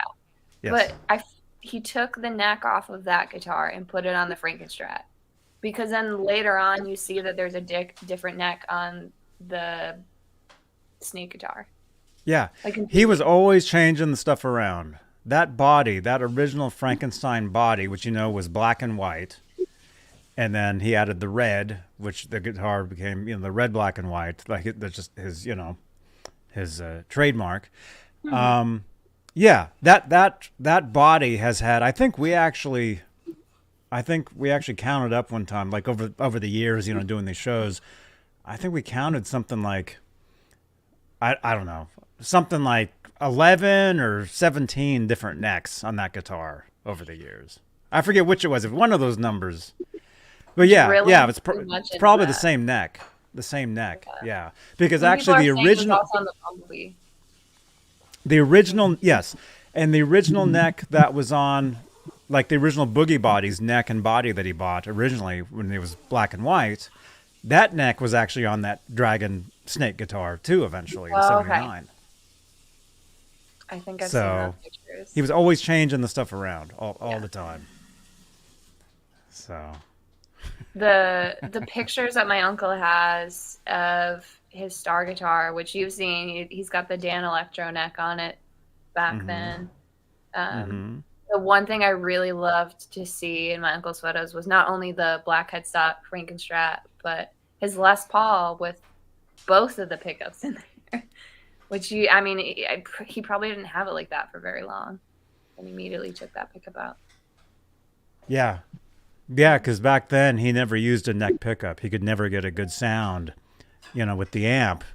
He'd have the amp, on a setting, sounded great in the bridge, but once you got to the neck, he thought it was too muddy, so he would just tear the neck pickup out so it wasn't there, most of the time, and then eventually he went to 2 pickups with the Ernie Ball Music Man,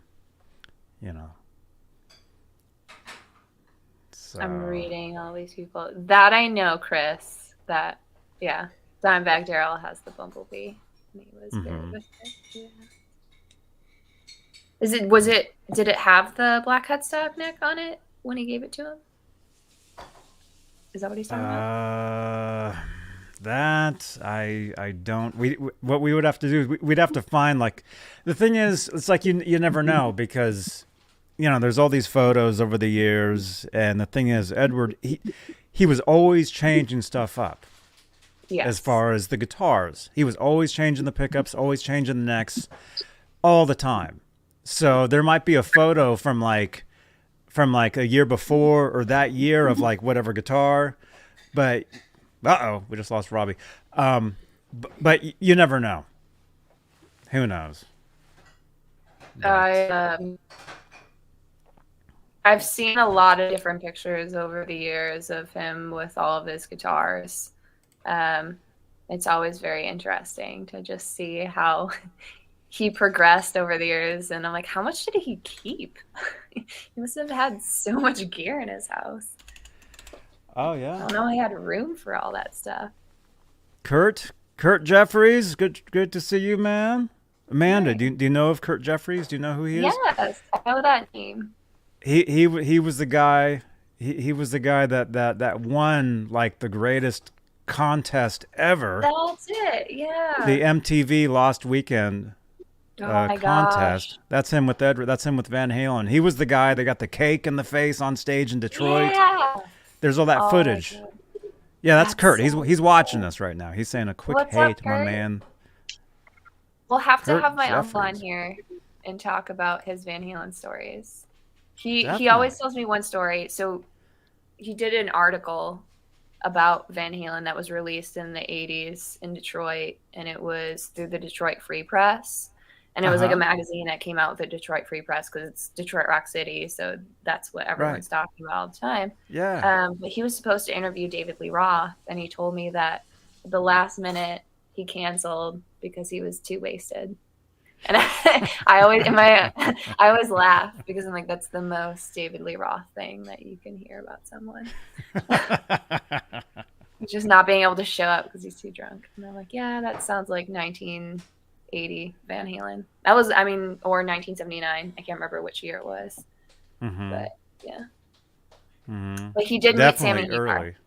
Yeah, he what met was Sammy that? Hagar in 70. My uncle met Sammy Hagar in 78. Uh-huh. Yeah, my mom was with him, and I think I sent you the pictures too. And that was at the Harmony House in Detroit. It was like a record signing or something. It was a record signing, yeah. And my uncle, there were like 3 people there besides us, and so we got to just like hang and talk to him, and he signed a bunch of stuff. And that was at the time that Montrose was still in a feud. It was between Ronnie Montrose and him.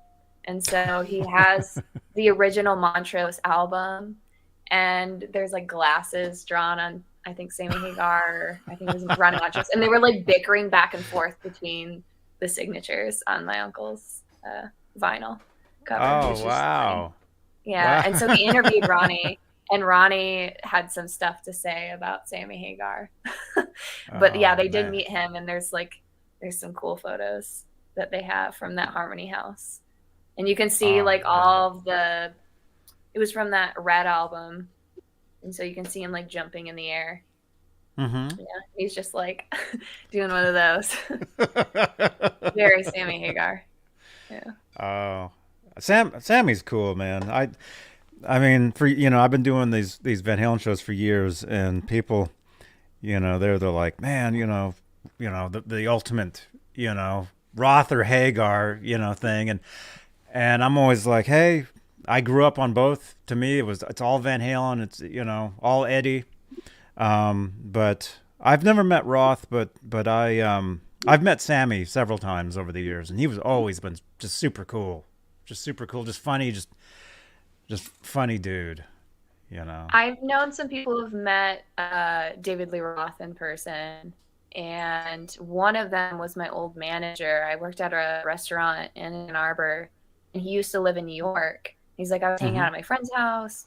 I was at one of his apartments, I guess. And he's like, is it cool if my friend Dave comes over after work? And this is, I think, when he was working as an EMT. And he's like, yeah, sure. I don't care. And he's like, and in walks David Lee Roth.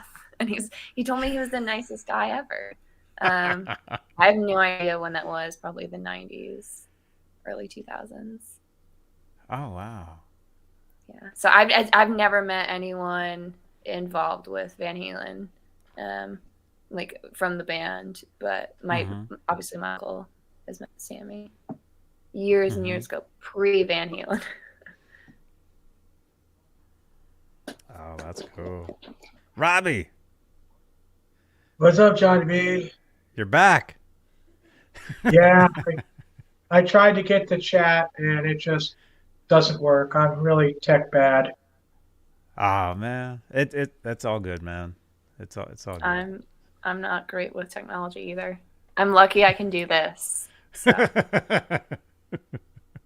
I have no idea what I'm doing. I'm the one here pushing all the buttons. I just press some buttons. I get really lucky. I made it. What does this button do? Oh, whoops. Yeah. Wow. If I wasn't a millennial, I wouldn't be making it. So, really, I got so lucky. Oh man. What were we talking about? Meeting band members. Yeah, Sammy I've met a bunch of times. Michael I've met a whole bunch of times. He even did the intro for my show. Yeah. Let's see. Edward I got to meet one time, and it was incredible. And I could have met him a few other times, and I wish I would have gone. I was invited to some parties and stuff where he was at, and I should have gone. I was always like, I'll go next time, and then but let's see. Alex, I never met Alex, never met Dave. But like what you were saying earlier, I've met a lot of people now around the Van Halen thing, or people that were either in photographers, radio, all types of people that were back in the day, now, meeting a lot of these people and stuff, and it's pretty cool. It seems like everyone that was involved with Van Halen in some form are just like the nicest people. Immediately they like adopt you into their family. They're like, you are Edward Van Halen too? Yeah. I'm like, yeah. Everyone I know is so because cool. Everybody's a fan. Yeah. Everybody's was that was just an incredible. Ned, come here. He keeps walking by. It's just an incredible thing, and I say this all the time, and it might be kind of cheesy, but we're very lucky that we got to exist in the same time with Van Halen, with the music, with the 80s music, all that stuff. I got lucky because my uncle gifted my brother Van Halen 1. And I just happened to sneak into his room and steal it. And I was like, I have to play guitar. But if it wasn't for my uncle, I probably would have never gotten. Maybe my mom listening to the radio, but from what I know about my uncle, he's a huge, huge Van Halen fan. When he was first showing me his photos I had never seen before, he pulled out what's the original poster, like promo poster for Van Halen 1 that was up at the record store, because he told me, he's like, I remember hearing it on the radio when they first played it, and then I think he went out the next day and bought the album and then put his name on that. And I have no idea how much that poster is worth, but it's massive because it took up the whole window in the vinyl store, but he still has that, and it's so cool. Oh wow. Yeah. I keep telling him, I'm like, you gotta get it framed. That's history. Like, the only stores got one of those, so who knows how many are still out there that have made it through people's moves and floods and whatever else. But yeah, it's super cool every time he pulls it out. It's the biggest Van Halen poster I've ever seen. It's so cool. Yeah. Wow. Yeah, I was a huge Van Halen memorabilia collector for Well, I got into Van Halen in '85 because of that movie Back to the Future. The Eddie Okay. riff that's in the movie. Yeah, yeah. So, and then I bought 5150 when that was brand new. I bought 0812. And so the late 80s Hagar years was really my time, my years. But I went back and bought all the other albums too. So it was always just, Van Halen, Roth, Hagar, whatever. So anyway, I would buy a lot of them. That's how I ended up with like all this stuff. Like I'm giving away, these vinyls and stuff. I have boxes full of this stuff because I used to just buy all this stuff all the time. And by the way, yeah, we're giving one of these away tonight. Let me see. We're 72 votes. Looks like Panama Hot for Teacher is in the lead.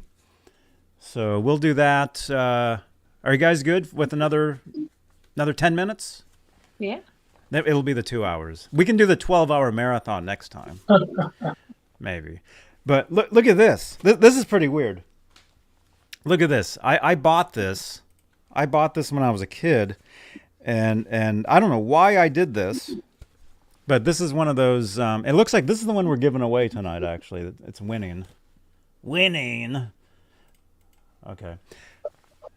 It's the Hot for Teacher. And this is mint. This is like, I bought this brand new. I wrote the date on the day I bought it, apparently. October 27th, 1990 is when I bought this. I don't know why I wrote that on there. Maybe I thought, oh, in 30 years or whatever, I'll give it away on my own talk show. I don't know. But anyway, Van Halen mint, Hot for Teacher. It's part of the back-to-back hits Warner Brothers collection that they were doing at the time. So it's Hot for Teacher and Panama. So we're going to give this away just in a few minutes. And as long as you're in the chat, you're entered. All you got to do is type something in the chat. And I'll get this right here. You're entered to win. But anyway, yeah, so I had so many things. And unfortunately, about 20 years ago, I started selling my collection because just... you move and you can't really carry a bunch of stuff around and whatever. So anyway, so I had so many things. So I know like what you mean when you talk about like a poster, like Van Halen posters and stuff. I would have been the guy like, what poster? What is it? And I would have known, or I would try to get it or whatever. Robbie has his own net over here. Look at that. This is Princess Zora. Princess So Zora. Aw. That's my princess. Oh, wow. Ned, come here. Ned. Aw, look at that. Donald Young is in the chat, and he was asking me a couple days ago, or maybe it was last week, about how to paint his Kramer. And we were talking about it, and I'm pretty sure it was the canary yellow. So I did a couple of bodies that were used for the Eddie Van Halen Bumblebee. And so I was trying to remember what that color was, and I'm pretty sure it was canary yellow. Really? Yes. Wow. So Yeah. so the official name of that yellow is canary yellow? I'm pretty sure that's what it is. It's hard because I don't think the guy I was working with was using like the exact paints that they get shipped to Fender. But you have to remember all that stuff is based off of car colors. Everything they use, it just goes all the way back to the 50s. And, when they're painting cars. So if you can just find like color codes from the 50s or the 60s, that's typically what it was. Now, I don't know if that's what Edward Van Halen used on his guitar because he was probably just buying like aerosol paint. I have no idea where he bought it from. But I do know that on those like official EVH guitars, I'm pretty sure, if my memory serves right, I'm like 80% sure it's canary yellow. That's what someone told me. Yeah. Cool. A lot of the people I was learning from worked with Chip Ellis or knows Chip Ellis in some form. Cool. I know Chip so. Ellis. Yeah, I've never met him. Oh, he's awesome. He's on my awesome. list of like cool people I want to meet. You know what I'm saying? Like people probably have or had Prince and like Michael Jackson and stuff. I have Chip Ellis, and that's it for me. Yeah. I'll show you a photo. Yeah, I would see him at the NAMM show all the time. I went to a gig where he played this guitar that he actually like invented himself and built. Oh, really? Actually, I'll send you the link. The link is actually the show is on my channel here. You can watch it. But he's wearing a mask. He's wearing one of those wrestler masks. But it's him. But it's Chip. Let me see if I can find a quick photo. This goes back years. Let's see. Anyway, yeah. I've got so many pictures. It's. Oh, wait. Maybe that was after. Usually around NAMM time is when I would see him. Actually, well, I'll show you this. We can geek out over this for a second. Here's a side-by-side photo. This isn't me with Edward. The photo of Edward was from like Wednesday, let's say, and the photo of me is like Friday. So it's like a day or 2 days apart, but that's the same guitar. Oh, that's so cool. That's the same Wolfgang. It was one of Edward's personal Wolfgangs that was on display at the NAMM show that year. And so there's Edward playing it, and then there's me a couple days later holding it. Yeah, that's when I had a crazy mustache. I love that burst on that Wolfgang. Oh, yeah. Beautiful guitar, yeah. What is that all the way at the very end of it? Like, is that a second bridge? Oh, down here. It's the it's the tailpiece. Okay, yeah. Yeah. I think the strings are going through the. Interesting. I've never seen that. Yeah, it's the top of the bridge. Let me see. It's still on me. Hang on. Chris is in the chat, Chris King, saying paint names also change over the years. Amanda, I used to be a spread painter. Yes, they do change over the years. Like some of what I've noticed from painting myself is some of the same colors have multiple different names. So what I know it as, someone else sometimes know it as a different name, which is always interesting. Like Gibson will call certain stuff different colors than Fender. Mm-hmm. So it's like, as a painter, I feel like you have to learn everyone's language. I'm still learning. I only started in 2018, so it's not like I've been painting for 20 years or anything. But I try my best. I haven't painted a guitar for 20 years. Well, you gotta get back into it. It's so much fun.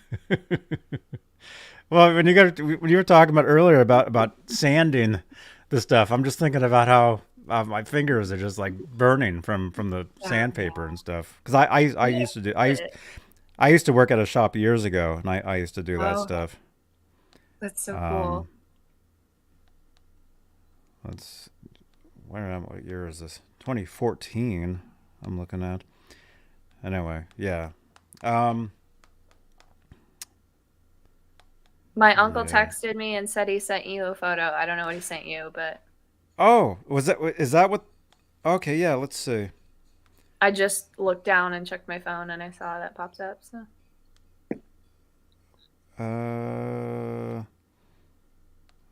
Was it this one? Let's see. I've gotten several pictures. Oh, here it is. Wait a minute. So who did that? Here. Oh, is this the Montrose album? Yeah. Yeah. The Montrose. My uncle always tells me Ronnie was so nice to meet. He's like the nicest guy out of everyone. So Ronnie did that? Yeah, you can see his thing. And then he made the little bubble that says "I'm so pretty." And then Sammy Hagar drew the glasses on Ronnie. Oh, Because they were I in a see. feud. Yeah. You can see it. Were they there together? No, my uncle met, like I said, he met Sammy at that signing. And then in 1980, my uncle was there with the magazine he was with, interviewing Gamma, and they were opening up for AC/DC on the Back in Black tour.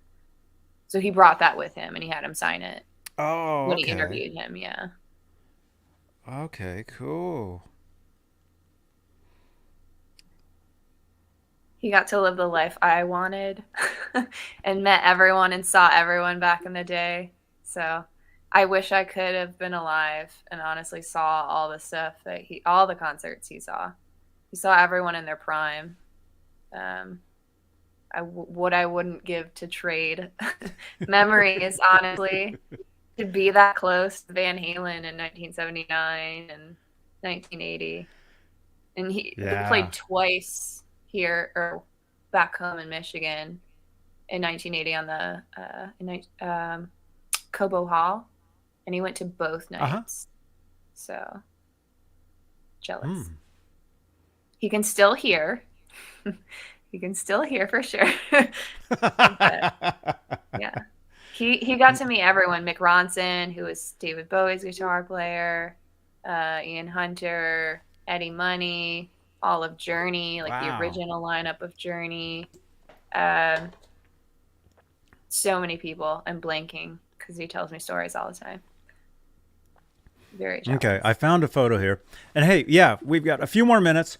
You guys don't leave. We're going to spin, and we're going to go for the Panama Hot for Teacher 45. Everybody in the chat, as long as you've typed something, you'll be entered to win. I'll show you a couple pictures I just found. You were talking about Chip. Here's me and Chip at Fender. Oh, that's so cool. 2014, 15. It was before the Van Halen 2015 tour. Oh, okay. So it was before that. It was before that, but there we are. And yeah, there's my old dog Howie, who was just the greatest. Yeah, I think Chip had a Dalmatian as well, so we both had Dalmatians. Aww. But yeah, they were. Yeah, awesome dude. And then did you want to ask about your color of your guitar, Johnny, and the graphic? Huh? Did you want to ask about the color for your guitar and the graphic? Oh, sure. Okay, let's do this. Where am I? Okay, 62 entries. Okay, look at this. Okay. All right, you guys, we're going to spin for this 45. Here it is. 62 entries. Wow. You guys. All right. So if you've been lurking the past 2 hours, now's the time to say at least hi in the chat. Or say anything. Or let us know where you're watching from. I can't win, but I'm in Santa Cruz. There we go. So let us know. Just type something in the chat right now. We got 64 entries. And then, actually, yeah.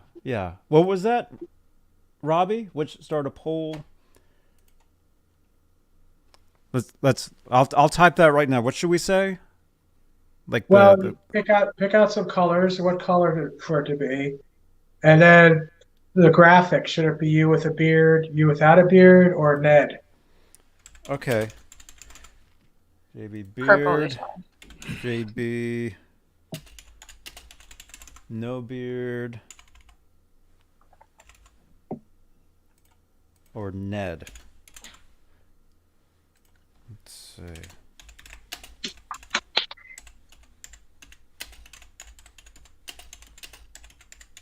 There's so many new people in this chat.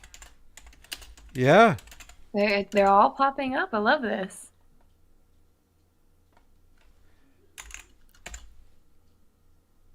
Oh, it's incredible. All right, there's a poll in the chat. What graphic should be painted on my guitar? What? Did you hear that? Really? Come here. What do you think? Come here. Ned says me. Come here. You were painting me. Come here. Come here. A realistic Ned. There he is. There he is. Oh, hey, Ned. This is my guy right here. Okay, so in the chat, Amanda is going to paint a guitar for me. So there's some ideas for a graphic, and then and just type in the chat what color you guys think it should be. Pick a color, and I'll go through the chat and we'll see which color is mentioned the most. But yeah, there's Ned right there. There he is. All right, 68 entries for the Van Halen Hot for Teacher Panama 45. All right, you guys ready? Whoops. Hang on. Wow. Look at all those names. Cheech. Cheech is the winner. Panama, Hot for Teacher 45. Cheech. Congratulations. It's not rigged. She said rigged. All right. You guys, there's a phone number. Actually, I'll just put the number in here. 415-952-3263. That's the phone number right there. Cheech, you want to text that number. Here we go. You want to text, where are we? There we go. Text that phone number, text where to send, and I will send this off tomorrow. What is tomorrow? Saturday? Saturday. Yeah. Okay. I'll send that off. Congratulations. Yeah, congratulations, Cheech. Congratulations. Cheech, Panama 45. There we go. All right. Awesome. Wow. There's a lot of names. Dang. Yeah, there's a lot of new people around here. It's been amazing. It's just incredible. Just so many awesome people watching these shows, and just the positive vibe and the all that stuff. It's a great. Yeah, I wouldn't even be here if it wasn't for this chat room. Mm-hmm. Oh, same. Yeah. Everyone's so great. I don't know. I don't know if Laz already left, but he was writing me all day long. He's like, we gotta meet up tonight. So I have no idea what they're doing. But I'm probably gonna go hang out with them. They're going they're gonna be at the Whiskey tonight. Yes. They're gonna see our friend Dane. Our friend Dane's band is opening up for Stryper tonight at the Whiskey. So they're gonna be there tonight. That's so cool. They're probably there right now, actually. Yeah. Actually, he called earlier, and I had him on the line for a little bit, and then he hung up eventually. Let me just call him back really quickly. Let's see if he answers. See, this time I'm making the call, you guys. Usually people call me. Now I'm calling. Hello. Hey. Hey, what's happening? Hey, dude, you're live right now on the Johnny Beane exclusively Live? Van Halen show, dude. Laz. No, it's not true. I tried to call earlier and it didn't work. No, you did call, but I had the line open. I was waiting to take your call, but then we were talking and you hung up eventually. Yeah, I didn't know what was happening. Yeah. I was confused. Am I live right now? Yes. No, I'm not. You are. Hey, say hi to Octopus Ears. Octopus Ears. Hey, what's up? Hey, what's up, man? Johnny, are you actually live right now? Yes. Yeah, we're hanging out outside the Whiskey. Right on. Yeah, we've got like minstrel singing in the street corner over here. Trying to make dinner. You're we got. where are you all actually? kinds of- Are you actually at the whiskey right now? Yeah, we're standing outside. Can we We're standing outside at the whiskey in line. turn the camera up here? I'm gonna video call you. All right. Let me see the whiskey. There you are. Okay, so you're outside. That's the whiskey right there. All those people are in line to see Dane. That's the back. That's the back of the whiskey. And we're waiting for Dane. We're waiting for Dane so we can get our tickets. Mm-hmm. And he'll be here in about like 5 minutes. I can't even hear you, man. It's so loud over here. Uh huh. What? Hey, look, that one's matched up. That was funny. Talking to my ear. Huh? Can't hear. Dude, what's it like there, man? It's awesome. It's cool, man. It's Los Angeles, you know.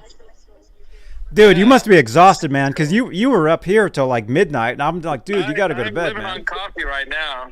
I'm living on coffee. I had 4 hours of sleep, and we drove what? 7 hours down to 7 hours down to Kiesel, then about 2.5 hours up to JJ's. Dropped off my pedal board and all that stuff. Oh, there he's calling. Sims is calling. I gotta answer this. Okay.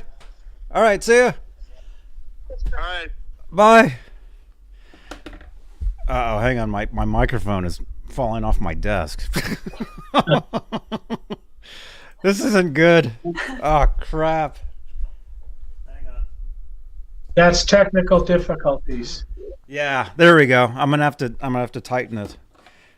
Okay, he put me on hold. Here, I'll just hang up. That's cool. So yeah, there you go. They're hanging out. They're gonna be at the whiskey tonight. So everybody subscribe to my channel. everybody subscribe. I got I 7. think I subscribe to you. Excuse me? I'm pretty sure I'm subscribed to you. Thank you. Subscribe.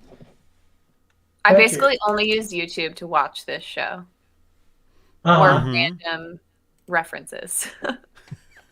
I promise. Here we go. I'll throw Robbie's channel into the chat, and then Amanda, do you have any pages you want to share out? I primarily just use my Instagram, and I know there's been a lot of people in the comments constantly asking me questions on like refinishes or finishes or just questions about restorations or just modding guitars, and they can reach me on my Instagram, which is Miss MS Detroit _ and I think my account's private right now, but if you add me, I'll add you, and you can ask me any questions. Hey, man, we're out in front of the whiskey. I can Can't hear you at all 'cause it's loud. I can see that you are out in front of the whiskey. We gotta head down to the rainbow. Hey, we got the infinity mirror. We gotta head down to the rainbow to meet up with Dane. That's where he's parking to get our tickets. Cool. Oh my god. Right on. Somebody's got their Porsche running over here. Anyway, so we're on Sunset Boulevard, you guys. That's awesome, man. Hey, Amanda, I can see you, Amanda. Who else What's is up, there? You Roth? got somebody else, Robbie, right? Yeah, it's Amanda and Robbie. Robbie, what's up, What's Robbie? up? How's it going, man? There goes a Paturbo, Porsche Paturbo down the road. Anyway, yeah, we're here, man. We're walking up there. They got some nice cars here to check these out. Oh wow. Ooh, nice. Laz, go for a test drive of one of those for us. Yeah, they're closed, man, but there is some guy in there. Oh, look at that thing. Pretty cool. Yeah, I would love to test drive one of those. That'd be fun. Without a doubt. You want to give your information. Yeah, right. I don't want to give my information. Yeah. Wow, I'll dude. just I'll hand him my Chase Sapphire card and say, here you go. How much is the gas? This is weird. Yeah, so we're just walking. This is awesome. I can't hear you guys at all, but I don't know if Amanda's going to come up here tonight, but Yes. Beane only was able Yes. to secure Yes. 2 tickets for me and my buddy here, Octopus Ears. I think they're sold out otherwise. Oh, check out what I'm wearing, dude. That was that Guns N' Roses show with Wolfie. Yeah, Wolfgang. that's right. Thought I'd wear that tonight. Cool. But yeah, I think we're gonna go to JJ's tonight. We already dropped off our gear. He's probably selling my pedals right now. No, I'm kidding. No, he's actually probably playing our guitars. My Frankie's there. His amp is there. Your Delos is there too. Yeah, his Delos is really nice Gill guitar, or what I like to call Kissel. Kissel. So you guys had a great time over there? Oh, he's at the Roxy. The Roxy. Yeah, the Rainbow. So we're gonna meet him in the Rainbow. I guess it's like, you know, a bar and grill. Mm-hmm. So they call it the Rainbow Bar and Grill. Cool. Right on, man. Yeah, he said Dude. he's parking here somewhere. Cool. Well, have a great time, man. He's running on 4 hours sleep. Oh my goodness, I can't even imagine. I can imagine. There's been times where I've gone to LA and you're just exhausted and it's like you're dreaming. I can't hear anything you guys are saying.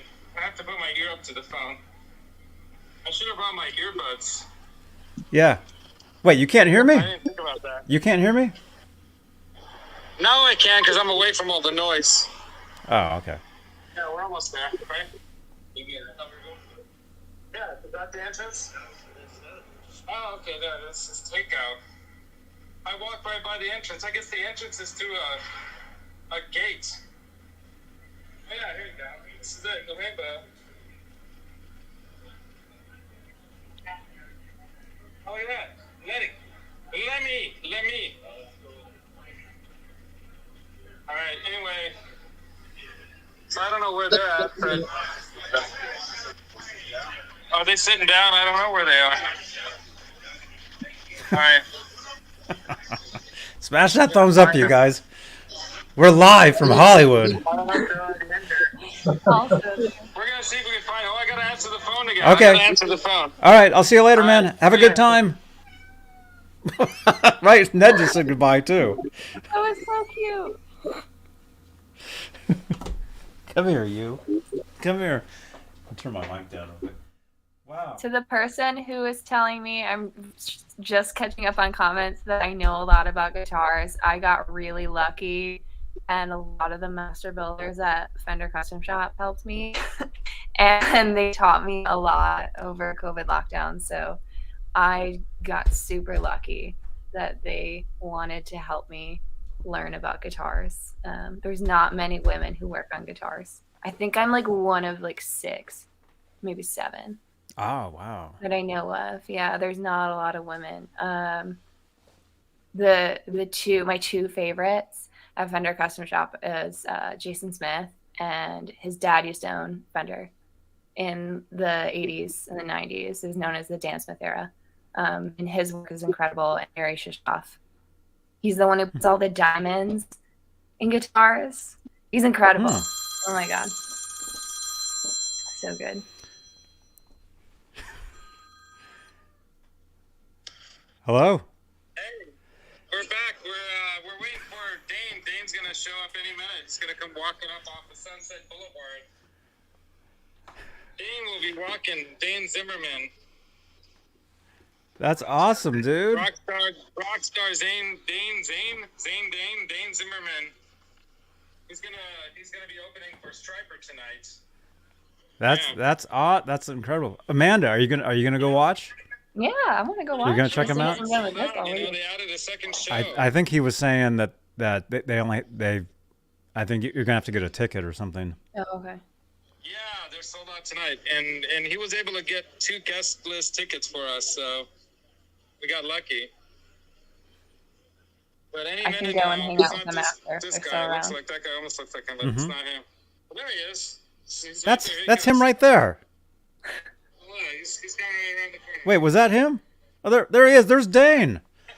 There's Dane. Live, dude, you're live on the Johnny B. TV show.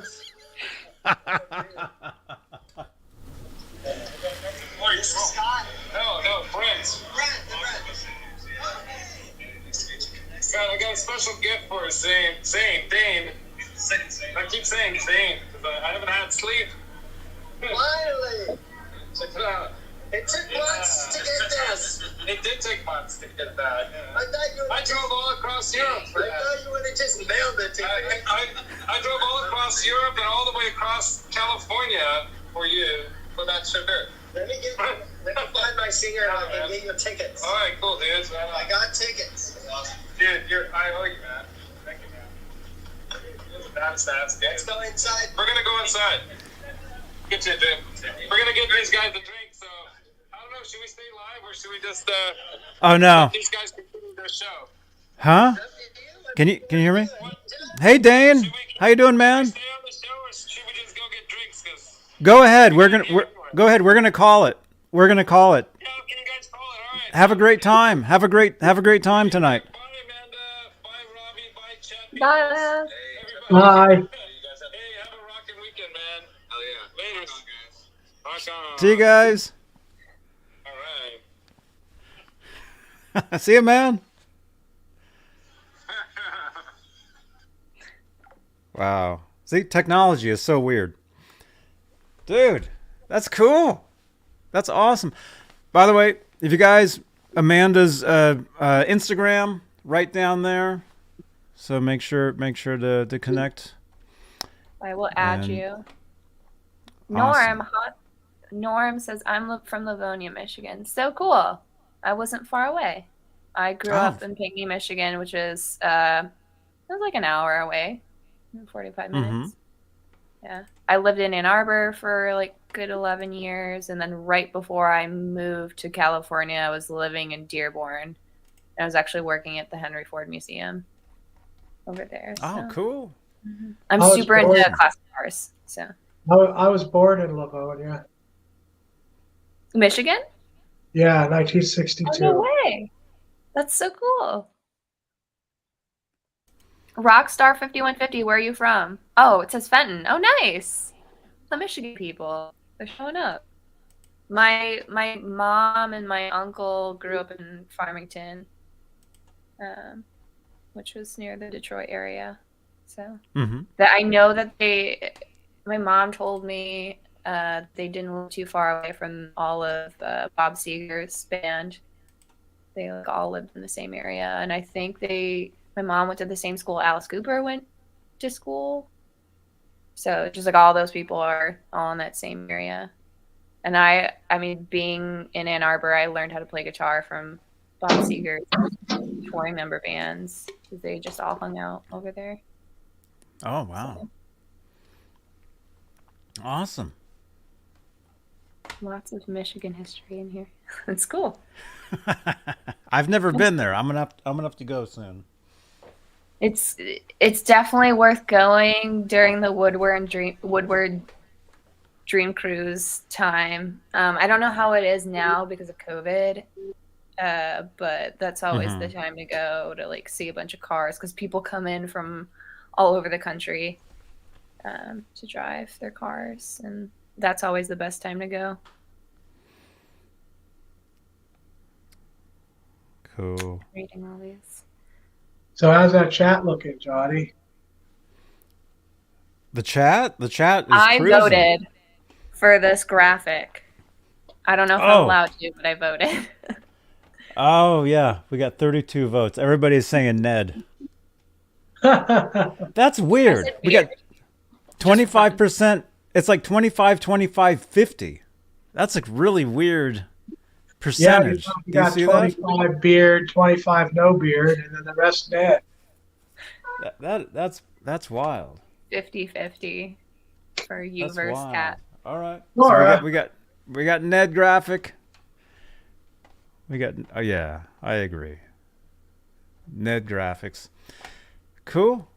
Cool. How about the All right. color?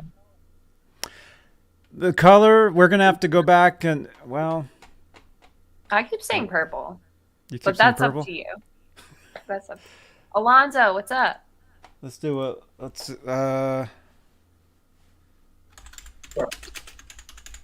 pick a color. Okay, purple. What's another good one? Black, white, pink. Everyone's saying stripes in here. I know. I'm It's not a striped guitar. Sorry, guys. I can You do can't this. put a graphic on a stripes. The stripes are a graphic.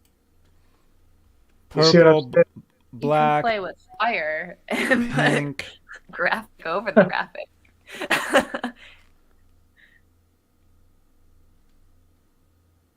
Ned with shades and Johnny's hat playing a guitar. Oh, that's cool. Yes. I mean, actually, we do have this graphic, because Ned has his own T-shirts. I don't know if you ever saw. There actually is this. That's what we do. Look That's at that. There actually is, that graphic does exist, or it's a photo. It's an actual photo that I took of him, but Thank you, Trem. that'd be cool. That'd be cool. The Ned graphic, Yeah. like that. Jack, And I then- only do paintbrush work for right now.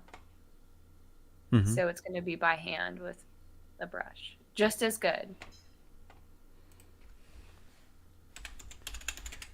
Let me see. Okay, so 1, 2. I can only do 4 options for colors. So here's some colors, right there in a poll.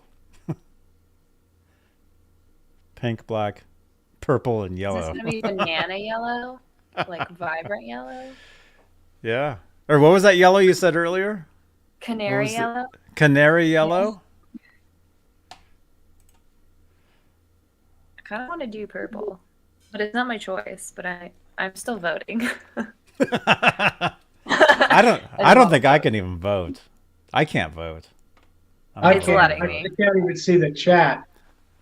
I have my Vote phone now. up next to me.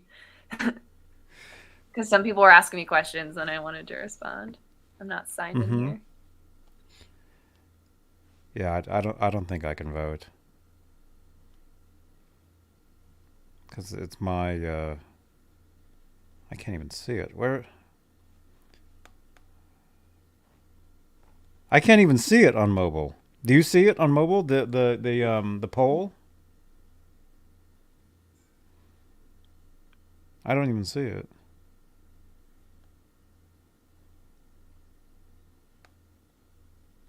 Maybe it doesn't work on mobile. I don't know.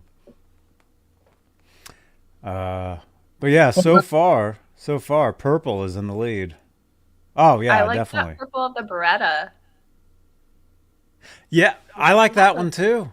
Yeah. That Beretta Special purple. Or even a metallic purple. A metallic purple is cool. That was a cool. There it is, right there. That purple. Yes, that's such a cool purple. I love it. Yeah. That's awesome. That would be cool. That with a Ned graphic on it. That would be awesome. That's what you want. That would be awesome. Even with only doing black stripes. Like you could do black stripes and then just keep it all the stripes away from where Ned is. So it's still striped. Striped purple Ned guitar. Well, technically Ned is striped. If you look at Ned, See, now we're playing my games. He actually has stripes. Here's a nice photo I took of Ned a couple days ago. I mean, look at that. There's some nice. There you go. There he We're is. playing the Hey, Kramer. you. Hey, you. Come here. Come here. Look at all these stripes. Donald. I don't know if that's a question. We got to figure out what exactly he used for that original Bumblebee. I'm going to do a lot of research and digging. The original. Go ahead, Robbie. Supposedly, it was painted by Wade Charvel, the first one. That's right. Now there was others made by Schecter after, out of softer wood that worked better with the rig he was playing through at the time. But yeah, I don't know if you'll get a reply from Wayne. But if I keep bothering him, he'll. If I find where he lives and knock on his door, he can't avoid me. Well, he's in California somewhere, so. Or somewhere, he'll tell me. Well, his whole shop burned down that fire a couple years ago. Oh, really? I think he opened up a new one. He does it with his son. Okay. There was that fire up north of me. Yeah. That's right. Yeah, he lost all his stuff in that, and I hear he's trying to start it up again. I think they called the guitars Rock Legend. Oh yeah, that's right. I hear so many companies, and they just they're just all compiled in my head that I feel like I can't keep track.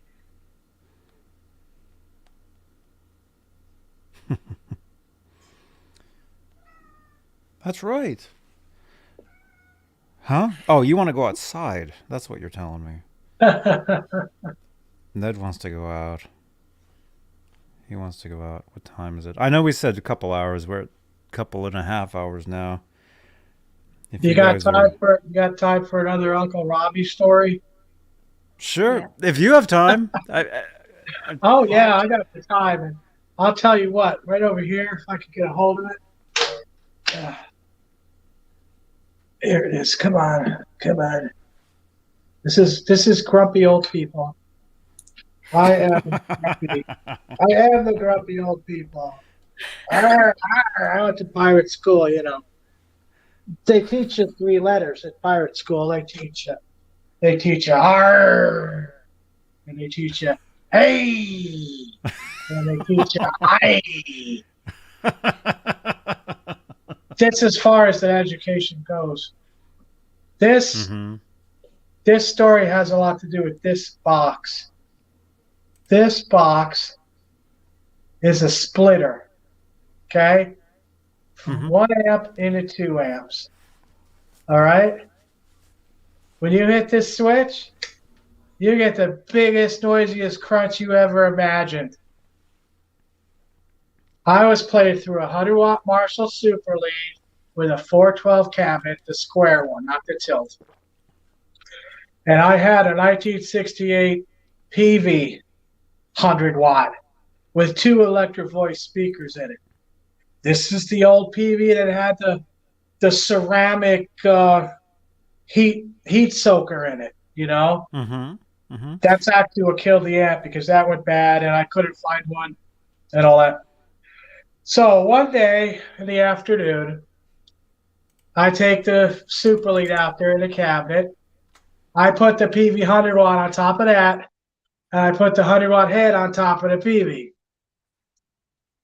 And I hook them both together with this switch, okay? So we got 200 watts running into this click switch, right? I had my double neck. I'm in the backyard. And I had this, it was a Beck spear tray. When I was a kid, I had this Beck spear tray, and I used to put the weed in there, and I smoked the weed, you know, like a kid does.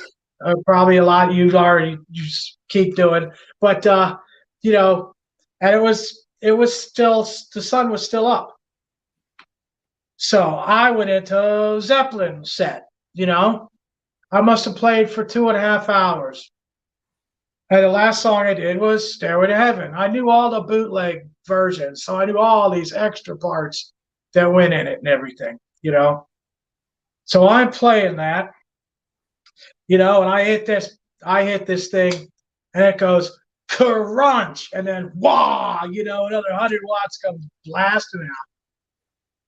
And I'm playing the Zeppelin, and these cops came up, right? And they waited for me to finish. before telling me that I got a complaint. Okay. By this time, it was dark. You couldn't see the Beck's beer tray. They didn't step on it, which is fortunate for me. And they said, well, we're going to give you a warning because we got a complaint from the music. You know, this is after they stood there and watched me play for God knows how long. It could have been half an hour, maybe longer. And I said, oh, the people right here complained, like the people that lived on the other street right through my backyard, which would be like they would be getting it right there, you know. And they told me no. They said, no, your complaint came from Seagirt. Now, I lived in Howell. Seagirt was all the way at the shore. It was about 17 miles away. And that's the people that called. 17 miles away, 200 watts of power. I guess the wind was blowing that way. Yeah, you know. Oh, wow, man, no way. I was a good Zeppelin player. Obviously, I had the double neck. I played everything off the albums, so I knew how everything went. And I did that with the bootlegs. So it must have been entertaining for the cops to just sit there. You know, I think there was 2 cars, 4 people, 4 officers, you know, watching me play for, you know, until it got dark. And that must have taken at least a half an hour or more. And, yeah, you know, 17 miles away was where they got the complaint from a whole other township. So, wow. Yeah, in this box, can you imagine? I mean, you're talking about an extension cord coming out of the garage, and you know, of one of these old kinds of boxes, you know, that you plug into. Like I still use, if you can see that, right? Pretty low tech. You know. If you saw my rig, you would be like low tech. All the distortion, everything is from the volume because I had those things pinned. You know, that was it. It all you had. And then, you know, you have all those wattage and everything and all the noise that comes out of your Marshall, you know. This was like in 1980. And then you click this thing and it's like, you know, putting electric into Frankenstein's monster, you know. It's like, I couldn't believe that they actually waited for me to finish. They weren't going to stop me, you know. Yeah, that's another Uncle Robbie story. We'll get a fake campfire and, you know, get fake marshmallows. Wow, that's awesome, dude. I have a pedal that's kind of similar, and like the clicking sounds exactly the same, and it's a Mutron Blue Clipper, and it was said to be the first distortion pedal, even before MXR did the Distortion Plus. So they were the Dan Armstrong pedals, and they plugged into your guitar.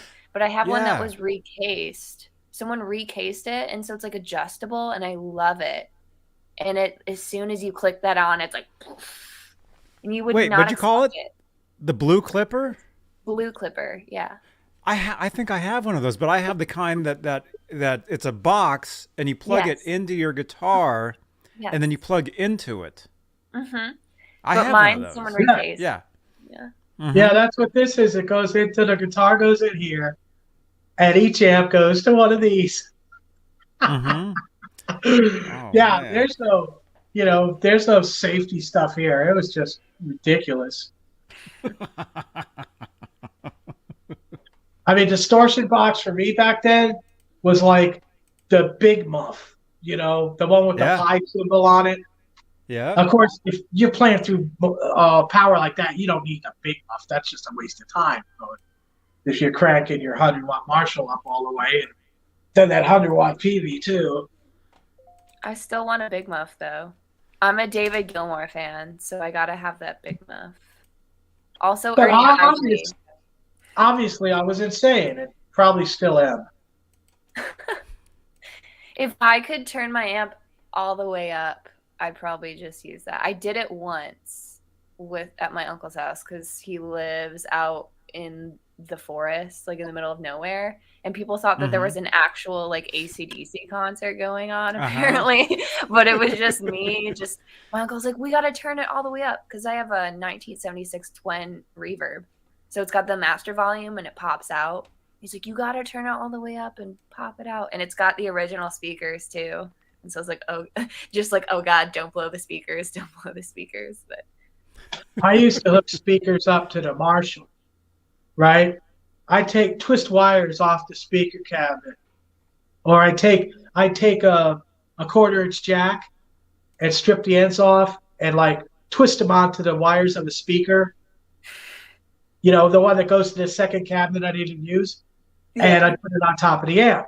And I'd jam out, and I'd watch that speaker burst into flames, you know, right there on the amplifier. That was kind of a hobby for me. I kind of like doing, you know, just burning it up. It's not like it blows up. It smolders. It catches on fire. A real Jimi Hendrix. I would have put myself in the category of the man or for the show. For the show, you know, you're Jimi Hendrix. I could be entertaining. I will say that. You know, I played around shows when I was a kid with the 100-watt and that PV, and you know, I went to a school dance. It was a Catholic school dance, right? And I had the Marshall and my gong, right? Everybody knows my gong, right? Let's see. Can you see the gong back there? Oh my God. Right. Is that the gong, that story you were telling us last night on Twitch? Yes, that's the same gong. Oh my gosh. Yeah. That is crazy. See, I used to ride my skateboard around, right? Like when I rode my skateboard, I played Ain't Talking About Love, and I wiped out, the 12-string went, you know, I ate concrete, the 12-string goes flying, hits the sidewalk, goes gong, and it just sticks there like this. And I had enough time to actually grab it before it fell anymore. And that 12-string still has a dent in the headstock. I still have it, but I'd ride around with the gong too, right? So I'd put the gong on my back and I'd skateboard with it, and I skateboarded up to this bar, right? It was the Old West Bar in Howell, New Jersey, real dive. And I went in there. They always had bands, and the band's playing, so I went in there and actually gonged along with the band. You know, in certain spots I would tastefully gong. I know how to ring the thing. You don't just smack it. There's ways of playing the gong. And I did that, and then they were done, and the house music came on, and then I went up to the bar. So I'm at the bar, and I'm getting a drink with the gong like this, and I'm hanging out with people, and then one of them would kind of turn it back, and I'd take that gong out, and I'd hit it right like 3 inches from their ear, you know, and I'd wah, you know. I'd gong them. They kind of chase me around the bar a little. I'd get into another seat, have another drink with the gong on my back, and I did that probably about 6 or 7 times until they chased me out of the bar. Finally, you know, I got kicked out of the bar, and I'm on my skateboard and I'm rolling home, and I eat it. I just eat pavement, and I wake up on the side of the road. The gong's on one side of me, the skateboard's laying on the other. I just get up and, you know, keep skateboarding home, you know. So later on, when I got my van, I hung the gong from the roof of the van when I drove down the road. And it would just totally blind anybody that, you know, put headlights into that thing. Oh, forget it, you know. You come up behind it, yeah. You know, I did that too, you know. I had my gong, you know, my God, my van, you know. That stuff's like I mentioned, I probably was insane and continue to be till this day, I'd imagine. It keeps life interesting. You never know what's going to happen if you're crazy, so why not? Right? Yeah, you should always blow something up. It's fine. Yeah, always carry your gong. I can't. I probably couldn't do that now, but you know. I would not skateboard. I'm 30, and I'm like, I'm gonna kill myself. My friend is actually one of my really good friends is Steve Caballero, like really good friend of mine, And he's like 63 now, and I'm like, how are you still skateboarding? I feel like all my bones would not work, and I'm like that right now, and I'm 30, and I'm like, I couldn't imagine. I can't do it now. I can barely walk. I don't really walk. I lunge. I scare small children in the supermarket. Yeah, because I can't walk right off. I haven't put it together, but you can see I painted Steve a pedal. So I put his like logo of his dragon on there, and it's like a volume treble booster type pedal. Wow. Yeah. So I did this a while ago. It just happened to be sitting right here, so I was like, oh yeah, there's very cool. Steve. I mean, I played at a high school Catholic school dance, right? They were going to pay me $500 to play at this dance. So, I had to do everything by myself. I could get people to play along with me. They'd always not do the rhythm right in a bridge or something, and I needed that lead to be just right. I'm on the album with Jimmy Page. I want this stuff right. And a lot of leads he does, the lead breaks are different. And so I had one of the first Roland drum machines, right, that you could program. Yeah, I had one of those, and I had the Gone and the Marshall and the double neck, right? So I go there, and I'm trying to get through my first set, and these kids are going crazy. I mean, I played She's a Woman by the Beatles, and they were all kind of really loud and jumping around. And then when I played a Hank Williams song, right, and they went absolutely nuts. They were all bunny hopping around the room, totally out of control. I had to turn the PA off because, it was getting feedback from their screaming. And then the people at the church gave me a check for $1,000 just so I would stop playing. I need to start just blasting my music. I want those kind of checks. That was crazy. I did a VFW place, right? Mm-hmm. And I played for quite a while. And it really wasn't until I tried to, I would do the national anthem with my teeth, with the Marshall. And by that time, I had a 6-string guitar. And they paid me off to leave too. These old guys, they didn't mind when I was kind of doing, normal stuff. But once I started playing my teeth and all this and the national anthem at the same time at the VFW, they were like, oh, this guy's got to go, So they paid me off too. And then I had another one I did. I did the fireworks show in Howell, New Jersey. A big deal out of it, And I'm there with the Marshall, and these kids are putting their ear right in the speaker. They're right in the speaker. And I'm playing. I'm not responsible for these kids if they, lose their hearing, And everything was fine. I could, play songs, play a set, and then the fireworks started to go off. And when the fireworks went off, I played the national anthem with my teeth, and they paid me off to leave then also. A real Jimi Hendrix. Dude, you should be busking, man. Now when I got out here in Oklahoma, they were horrified. It was like, you're not Woody Guthrie, What's this loud music? What's this loud amplifier? Yeah, of course, that was a while ago. I came out here in '92, but I did not get a warm welcome. Even to this day, there are musical societies in Norman that, look horrified when they see me if they're doing some sort of porch jam they do around here at the old houses. Yeah, they look at me, they kind of, look scared. That's everyone who knows me when I pick up a guitar, so I'm with you. Not really. That's how I feel.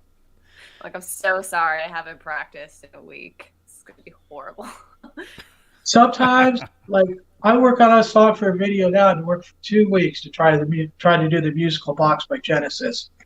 And I mean, I had to do 5 to 1 by the Doors just to release pressure, just to play something, put a video out there so YouTube doesn't stop putting me on short streams and stuff. And and I knew that from a kid. I had lots of stuff I used to play when I was a kid. But this one, I've got it close, but it's not really I want to have those Steve Hackett leads right on.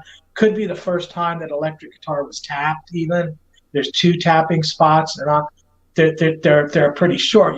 He's like a diddle diddle diddle diddle diddle diddle diddle. That's it. Then the next time it's in a different key. But so I'm still working on that, and I think that would be an accomplishment for me. And after that, what I'd really like to do is "Bad Out of Hell" by Meatloaf. That's a really big ask. All transposing all the keyboard parts, the whole intro, and then of course I have the gong, so I can hit that. But I think I can handle the voice. I think I could sing the Meatloaf. I really do. But there's a lot of work in there. You got Todd Rundgren's guitar work, which is like way off the hook, if you will, right? Representing. And so I haven't given up on the musical box. If there is anybody out there that's interested in me covering some old Genesis tune off a nursery rhyme from like 1972 or something. But so I haven't given up on that. I don't know. There you go. I don't know if I would put it in the other song, a bootleg from Creedence or something, which you got your 2-chord songs, your 3-chord songs, and then you got your Creedence songs that really don't have a chord. It's just it's just like a riff, and then there's a series of chords. He does a quick change between like 5 chords in the middle as a bridge. But, yeah. But hey, Robbie, here's what we can do. Okay, I ended the poll for the color of the guitar because purple was winning, totally winning. So it looks like purple is the color. Purple. So it looks like a purple Ned guitar is a purple Ned guitar with tasteful black striping from Amanda. How does that sound? We can do that. That'd be awesome. It doesn't have to be striped to death, It's not like you're going to infringe on any copyrights because you can put the stripes at like the different angles and stuff, so it's not exact, so you won't get any problems because Johnny is kind of a, celebrity here. What we really need to do and set up, and I will pull my weight from Kramer's end, is do a remake of the Neptune, but without Edward Van Halen. So we have to go to the shop. We have to spray a body. Do a show where we go in and we build one guitar there. Oh, so you're gonna kind of fake them out to spray it? Yeah. And then I will pretend. You're gonna have to go back in. You're gonna have to go back in and clear it unless you can clear it at home. I mean, yeah, I could. Because you got to do your artist work first and then clear on top of that, correct? Unless I come up with unless we do not those stripes and we do something else that hasn't been thought of. Ghost stripes sound even better, and maybe not even black, maybe a different color of purple, like a flip-flop kind of purple thing. What I want to do is this is personally what I want to do, is do like a full-blown bird kind of eagle and then do one with the lion. Because they used a lion and they used the eagle for, I think that was both for 1980 and then 1984. For 84. Yeah. 82. The lion was 82. The lion was Diver Down 82. Yes. The eagle was 84. That's what you're gonna have to have, instead of the lion or the eagle, you gotta have Ned. And then we have Ned.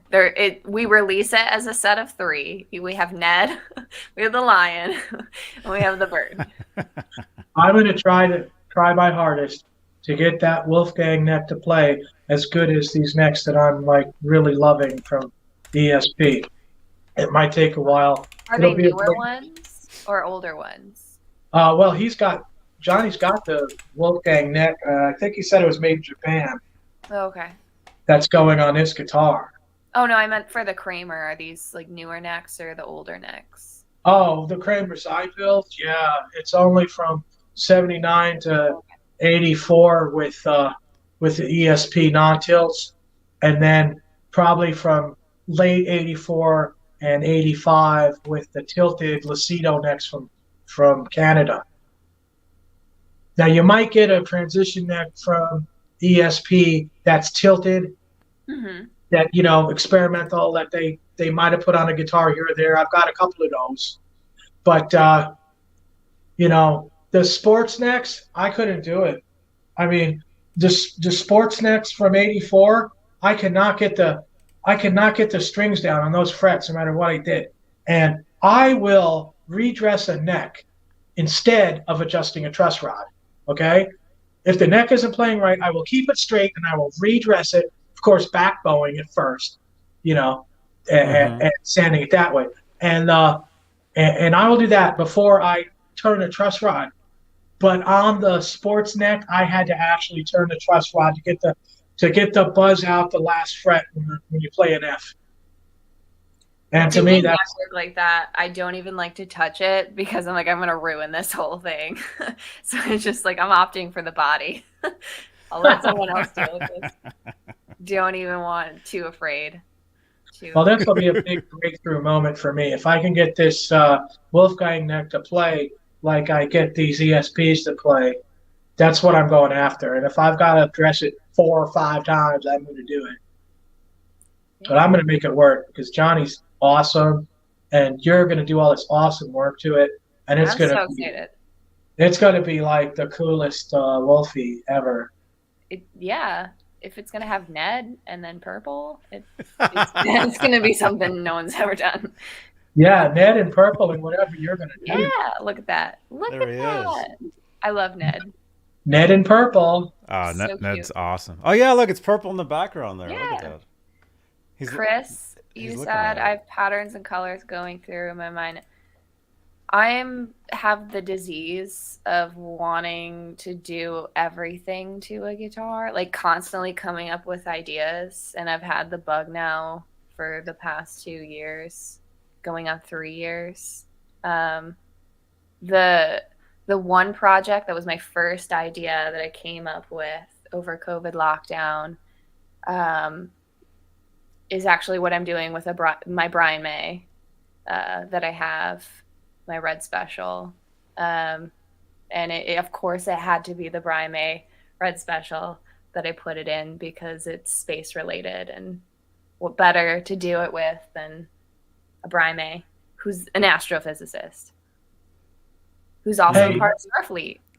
All right, here's a question. Out of all the Queen albums, what do you think was their best song? What's your favorite? Ooh. I can't pick one. I really can't.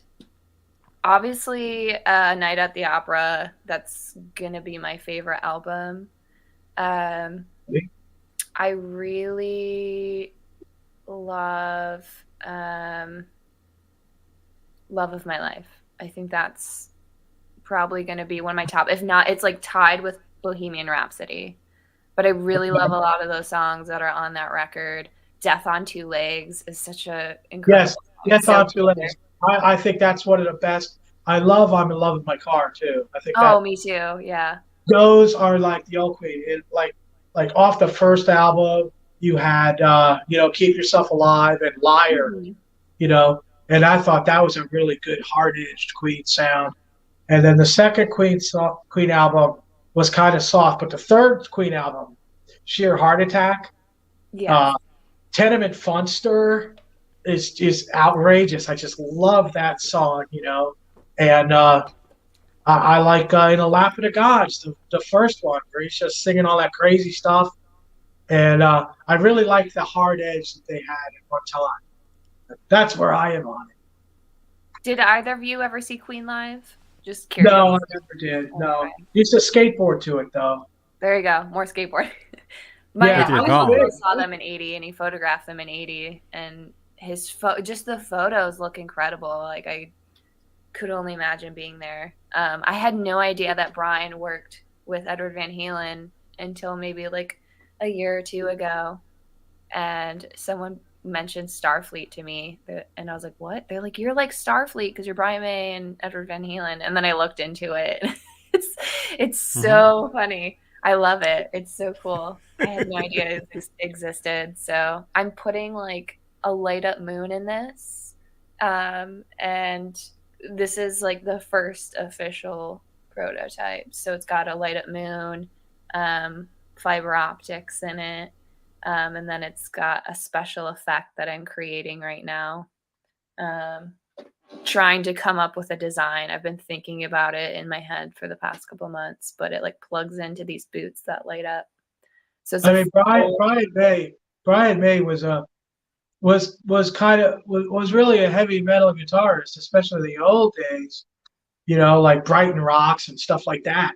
And yeah, and then the guitar that him and his dad built is like, the neck is so big. It's not comfortable to play at all. You've got to give the guy a lot of credit for doing all he did on that actual guitar, I certainly couldn't do it, I mean, he built that guitar with his dad. He designed that guitar. And it's very interesting. Brian is so similar to Edward Van Halen because he wanted a cross between a Strat and a Les Paul.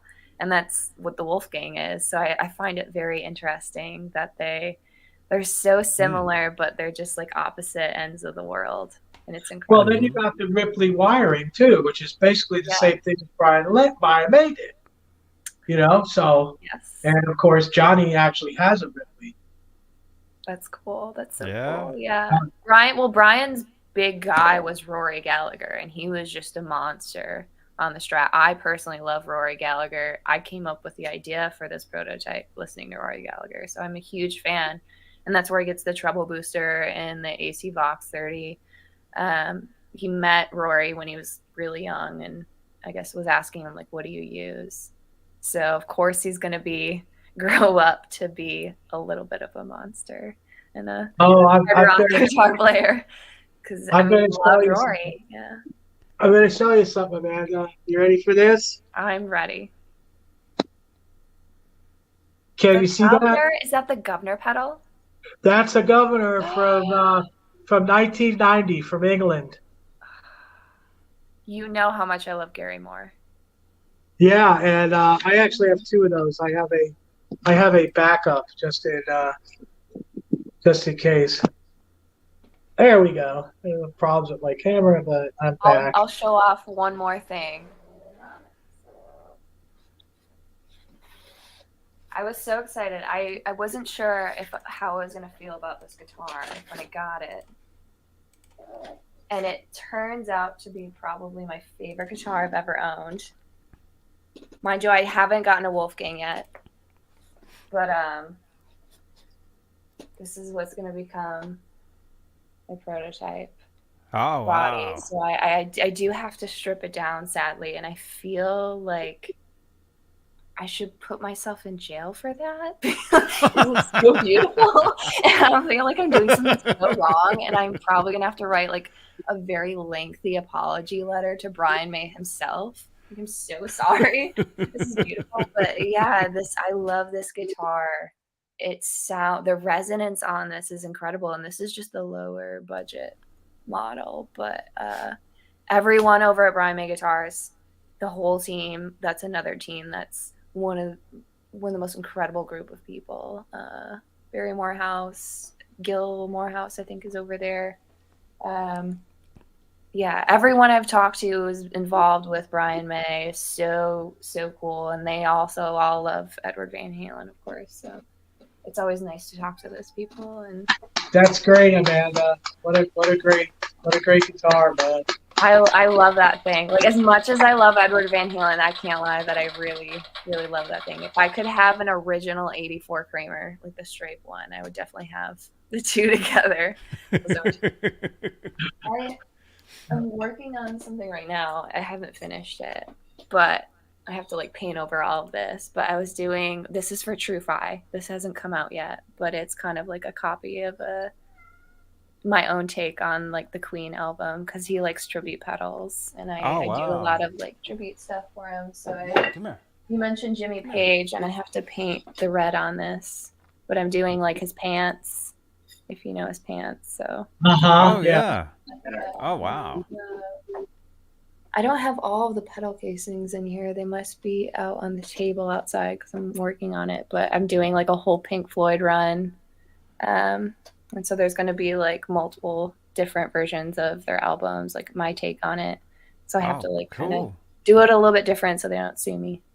but he likes the tribute pedal, so I try to appease Teddy and do what he wants me to do.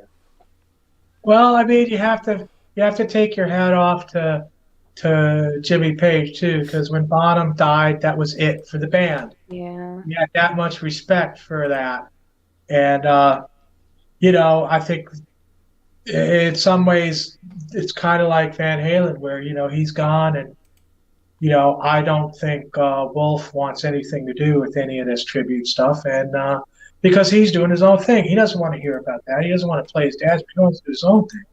Mm-hmm. And I think it's really important to him. And I think we should all like totally respect that. You know, people say, well, most should play his dad's stuff. Just look at Hank Williams and Hank Williams Jr. and what Hank Williams' wife made Jr. go through all those years playing all those Hank Williams songs until he got old enough to say, I'm not doing that anymore. And he finally got away from it, you know. And I think that in many cases, Wolfie's benefiting from not having to do that because, you know, his mom's not going to put up with anything. With, you know, anybody says any kind of even sniffs the wrong way around, yes. Wolf, she's going to pounce.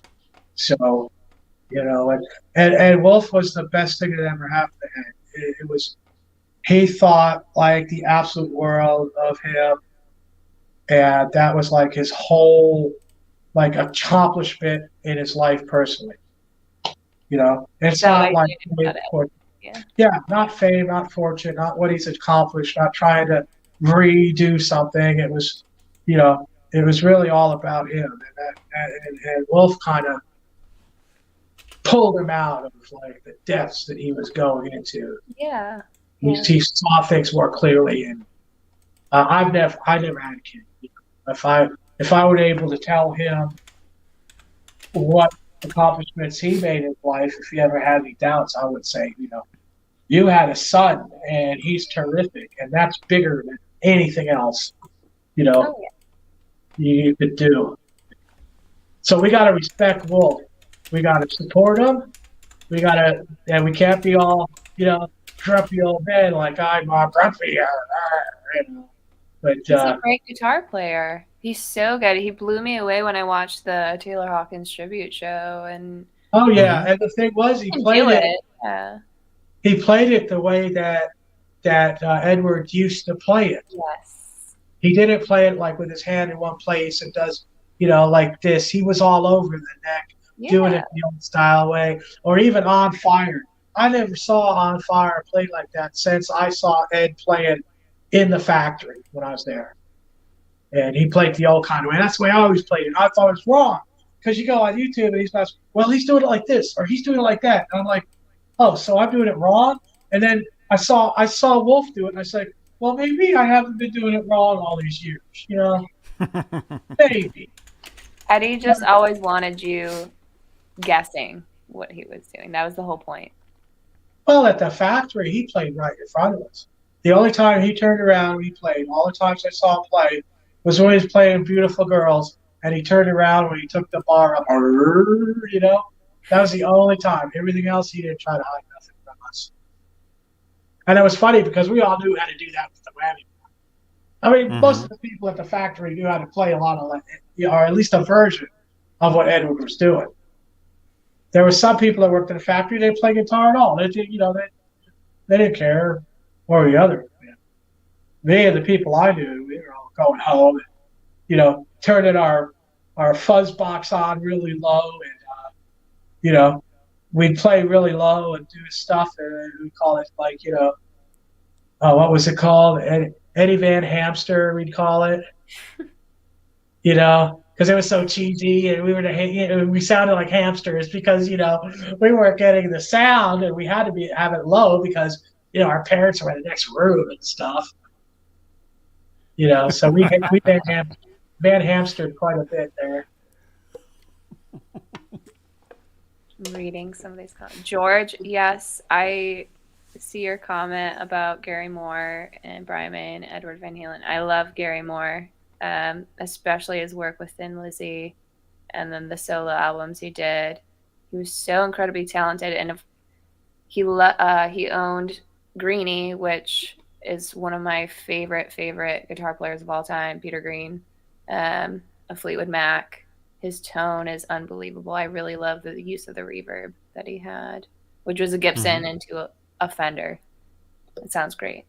That combo sounds great. And then Bree, the sound guy, you asked what kind of Kramer do I play? The Kramer I'm working on right now is actually like a Focus 211S.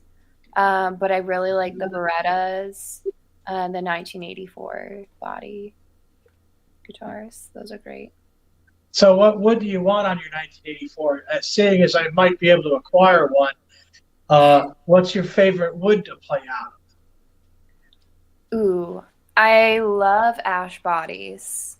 But I honestly, ash isn't going to happen on a Kramer. Keep going. In that case, anything you can get. Most likely, whatever shows up. Maple, I love maple necks, but I also love rosewood necks. Those are my two. I mean, those are the two basic options. But I typically play rosewood. But I've been getting more into maple necks, the brighter tones that you get out of it. Yeah. I like all the Brazilian stuff, but that's hard to get now. So. Yeah, alder would probably be your best bet. You might have to go into 85 with the body, and then finding the neck's a whole different thing. You could find the neck eventually. You know, they're a little harder to get. I'll get someone to sell me an original one. I'll convince them. I'll be like, "Are you really a fan? Think about it. Who's more of a fan, me or you?" And then they'll sell it to me. That's funny. That is funny. I'll convince them. Well, you could kind of cheese out, and if you get a Gibson mahogany Beretta from 2018 to the beginning of 2020, those have the 2 3/16 neck pocket. So you could use that as a body and put your focus all to finding like an 85 Lucido neck or something. That's still, you could still find that, or somehow find the non-tilt ESP. That's the really good one, I'm going to find the good one. It's me. Like, I have, people always comment on it that I have the most rare pedals ever. And they're like, how do you find this? But Michigan honestly was an incredible place during COVID lockdown, and everyone was selling their stuff. And it was like this one church found a bunch of like 50s Gibsons in the basement. And then they sold me like a really old Ampex mixer, and I saved that. And it was like all original, everything still inside, which is so rare, and they're so sought after. I ended up actually selling it, Allie and AJ, when they were recording at Sunset Sound. Oh, really? Yeah. Oh, that's cool. Like, I know who they are, yeah. This thing where I love rare. If it's rare, I'm going to find it. I'm going to probably buy it too. I've had so many like filtered through Neutron pedals. I have a lot of the really early Maestro pedals, like the FUTONE I showed you, Johnny. And I love the PS1A, which is the phase shifter pedal. Led Zeppelin used it. Alex Lifeson from Rush used it. Ernie Isley used it. I really love those early pedals, and they're rare. Especially the Neutron pedals are very hard to find, but I find them. Well, if you could find that, you could get a banana, even if it is a Lucido tilted. Get it. That's my second. I'm gonna find a striped one. Yes. This question where it says 50s Gibsons question marks. Yes. But by the time I got there, he's like, "Oh, we already sold them all off." And I bought the mixer for like $150. So I have no idea how much he was selling those Gibsons for. I was like, do you have any more? And he's like, no, they sold out immediately. And I'm like, yeah, but wonder why. So stuff like that exists in Michigan, and it just pops up. It's incredible. Without the internet, I never would have found anything. Facebook Marketplace. Now everyone's going to get on Facebook Marketplace and like scrounge Michigan. I gave away my secrets. Oh, no. I found most of my stuff on eBay and Reverb. But like back then when COVID was going, people were selling stuff. And they didn't know what it was. And I did, you know. Mm-hmm. So I was like, you know, oh, yeah, I want that. But it's damaged and it's old. Send it to me. I want this. I filtered through so many parts and everything that at this point I'm turning into Edward Van Halen, and there's now necks everywhere and there's bodies everywhere. I just need to get a full guitar. It's gonna get so out of hand. I'm gonna have pickups all over the place. Yeah. I'm just like, oh, no. You're from Michigan? Me? Like the Bry, the sign guy, is from Michigan. Oh, nice. Where are you from? I want to see where he's from. There's so many Michigan people in here. That's weird. I just attracted them like a magnet. They were like, Michigan. Where? Hey, G. What's up, you guys? Well, I'm glad I finally came to life there. And, you know, being old and grumpy and all. Uh-huh. Talking pirate. Uh-huh. I went to a house last night in Beverly Hills, and that was like the equivalent of a pirate house. There was just like pirate stuff everywhere. Oh, man. I also went to a school, and our mascot was pirates. So I'm also a pirate. Surprise. Plot twist. I own a boat. I am a pirate. Oh, cool. Yeah, I don't have any seaworthy vessels. I do occasionally. Can we do the next show from a boat? Is that what we're doing? I do occasionally beach myself like a whale, though. Hey, we have the ocean out here. Yeah. Well, this is Oklahoma. We don't have an ocean in Oklahoma. We got the ocean here too. There you go. You're north. Bree, I was living in Dearborn. I was living like 5 minutes down the street from the Henry Ford Museum. I was working at the Henry Ford Museum before I moved out here. So cool. We're in the same area for like a year. And then Chris, you said Music Craft are amazing. Yes. Doesn't Steve Smith run that? Scott Smith. That's right. So, thank you. Yes. He's so nice. We follow each other on Instagram, and he's such a cool guy. Yeah, I met him at NAMM. Well, actually, we've known of each other for like 20 years, but we finally actually met a few years ago at the NAMM show. Yes. Yeah, awesome I've dude. chatted with him just a little bit here and there online, and he's probably like, how do you know all this stuff about Edward Van Halen? Like, what? Yeah. He's the guy, Scott Smith, like when the internet first kind of started, 20 something years ago, the photos of like his like Van Halen collection got online, and everybody thought it was actually Eddie's actual guitars, but it wasn't. It was Scott Smith's guitars. I hear that all the time, but I heard that he did do a guitar for Eddie. Like he did one.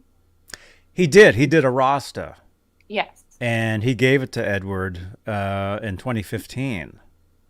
So there was a photo of Scott and our friend Adam from FUTONE with let's see, can we find this photo really quickly? Is that possible? Yeah, and you can actually see that guitar like it in Wolfgang's video. Wolfgang did a video at 5150 when he walks into the studio and the other Wolfgangs are in there. You see that Rasta hanging there on the wall. That Scott Smith made that. That's so cool. That one. Let's see if I can find that photo really quickly, if it's possible to find it. What? Oh, here it is. Oh, yeah, it's everywhere. Here we go. Yeah, this is the this is the guitar. You got Scott, you got Edward, and you got Adam. That's so right cool. there. Yeah, and that's the guitar. That's the Rasta that he gave Edward. Yeah, sorry it's blurry, but yeah, you can see that guitar in the one of Wolfgang's videos at 5150. There we go. There we go. Yeah, so that's a replica.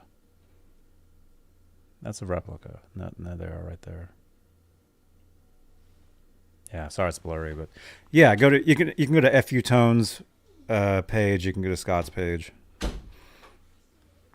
and see that. Yeah, Scott's an awesome dude, and yeah, Music Craft is his company. Yeah, and yeah, Mike Olson. Yeah, Dweezil Zappa owns the original one, I guess. That's what I thought. Hey, Yeah. you know, FUTONE has some pretty cool necks too. They make a large banana out of their company there in Pennsylvania. Mm-hmm. They got like 13 employees that work at the Boogie Bodies that Adam had started back up, and they make a really good neck, totally unfinished, non-tilt, large banana, you know, with the maple fretboard, and he charges like, I think I must have paid, I don't know, $269 or something for it. So, you know, that's pretty cool. Hmm. Yeah, it's a good neck. They even, well, in my case, they tried to dress it. You know me, I redo everything, but I can't actually touch the neck yet because there's no finish. But Marty Bell has a coating that he uses on unfinished necks that's unbelievable. So I'm gonna have to wear the plastic gloves on the pre-assembly on that guitar, and then send it to him in the plastic to make sure it doesn't get any, you know, dirt on it before he can put the coating on there. Mm-hmm. So all intricate work. Do you still work with Marty Bell? Like, is that what you're doing right now? He's cleared me. He's cleared me on this paint job for that.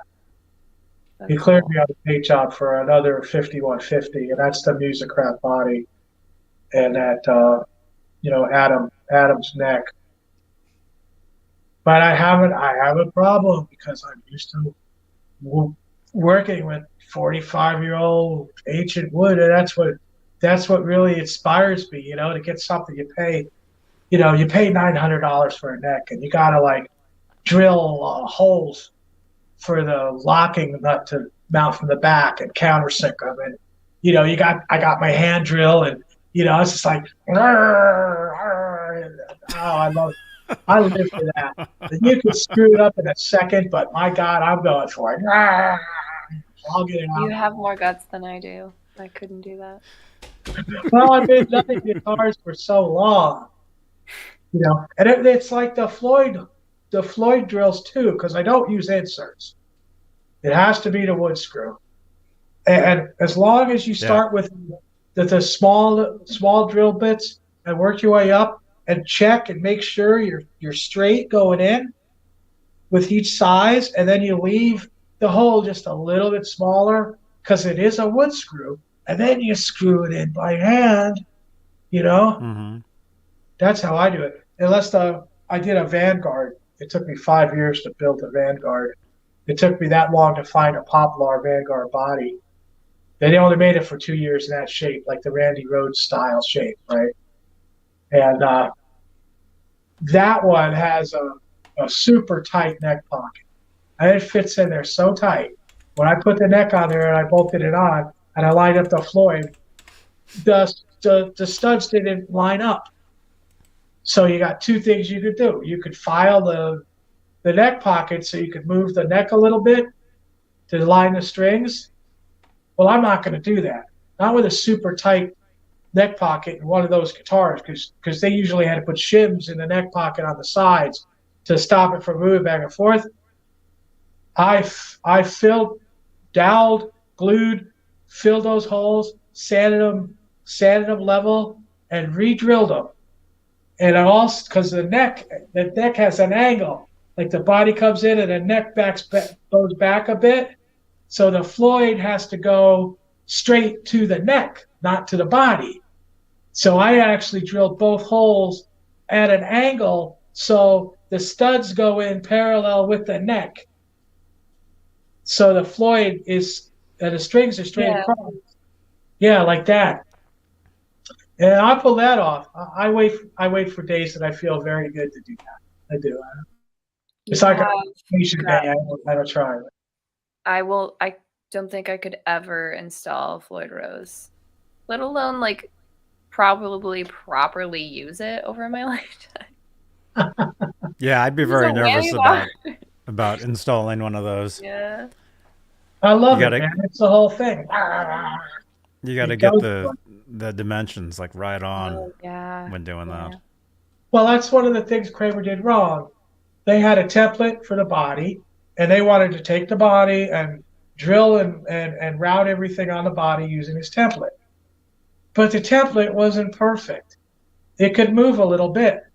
And that's why they had to widen the neck pocket so you could move the neck a little bit to line the strings, because it was a little bit off. And if they really want to do quality work doing this, they would have bolted that neck into a really tight neck pocket and laid out where the Floyd goes, and then drill the holes and do the route. Mm-hmm. That's how I do it. Although most of mine are already routed. You know, I'm not going to take a hand router and try to route out of power. Yeah, even I'm not that adventurous. So that was like the flaw in the ointment there, you know, for Kramer guitars, especially if you get the Voyager or the Condor or the Vanguard. Most of those guitars, either they have a loose neck pocket or there's a shim between the side of the neck pocket and the neck heel. Mm-hmm. On the side of it. Oh, wow. Yeah, so that's why I'm so happy with this Vanguard. I use it on video, and of course I had electronics bulbs. I have to go back in there with the soldering iron, find what it is. You know, it's just one of those things you got to do. I can't take it to somebody. I want to take it to somebody. You got to kidding me. I bring it to you. We all bring it to you. No one else. Oh. Oh man. Well, if I ever need a Marshall governor circuit with the with the LED, what do you call it? God, I can't remember. It's the you know what it is. They use the LED in the circuit, and the circuit is I feel like I'm on, password here. Clipping. The clipping circuit. Yes, the clipping circuit. So many pedals would sound really warm if they had an LED in the clipping circuit, like the Tube Screamer. Yeah, yeah. I saw JHS actually take the ceramic diode out of the clipping circuit and put it in LED diode, and it was warm. It sounded just like the governor.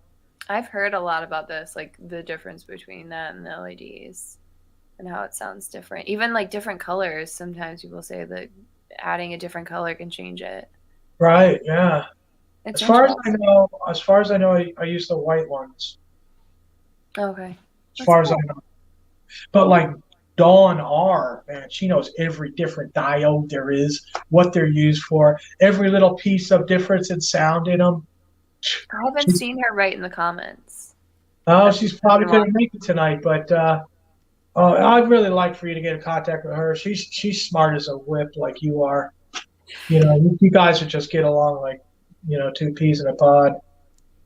I would love that. I know a few women who work on pedals. One of them owns a page called Get Offset, and she's great. She's so knowledgeable about gear. I really like her stuff. She has a YouTube channel. It's just Dawn R. Okay. And you could probably leave comments on one of her videos and she'll get back to you. Tell her I sent you. I will. Me being a celebrity I am. When I'm not gonging people. Yes. I read this comment from Chris where you're asking me to learn, I'm assuming, more about Floyd Roses, and my response is I design guitars. I paint on them. I don't have to. I mean, I can. But that's where I opt out. It gets technical and I run.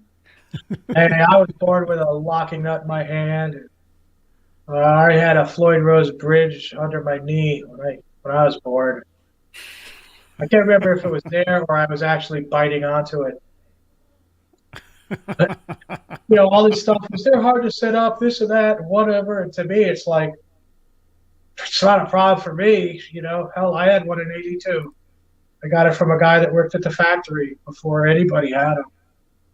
Mm-hmm.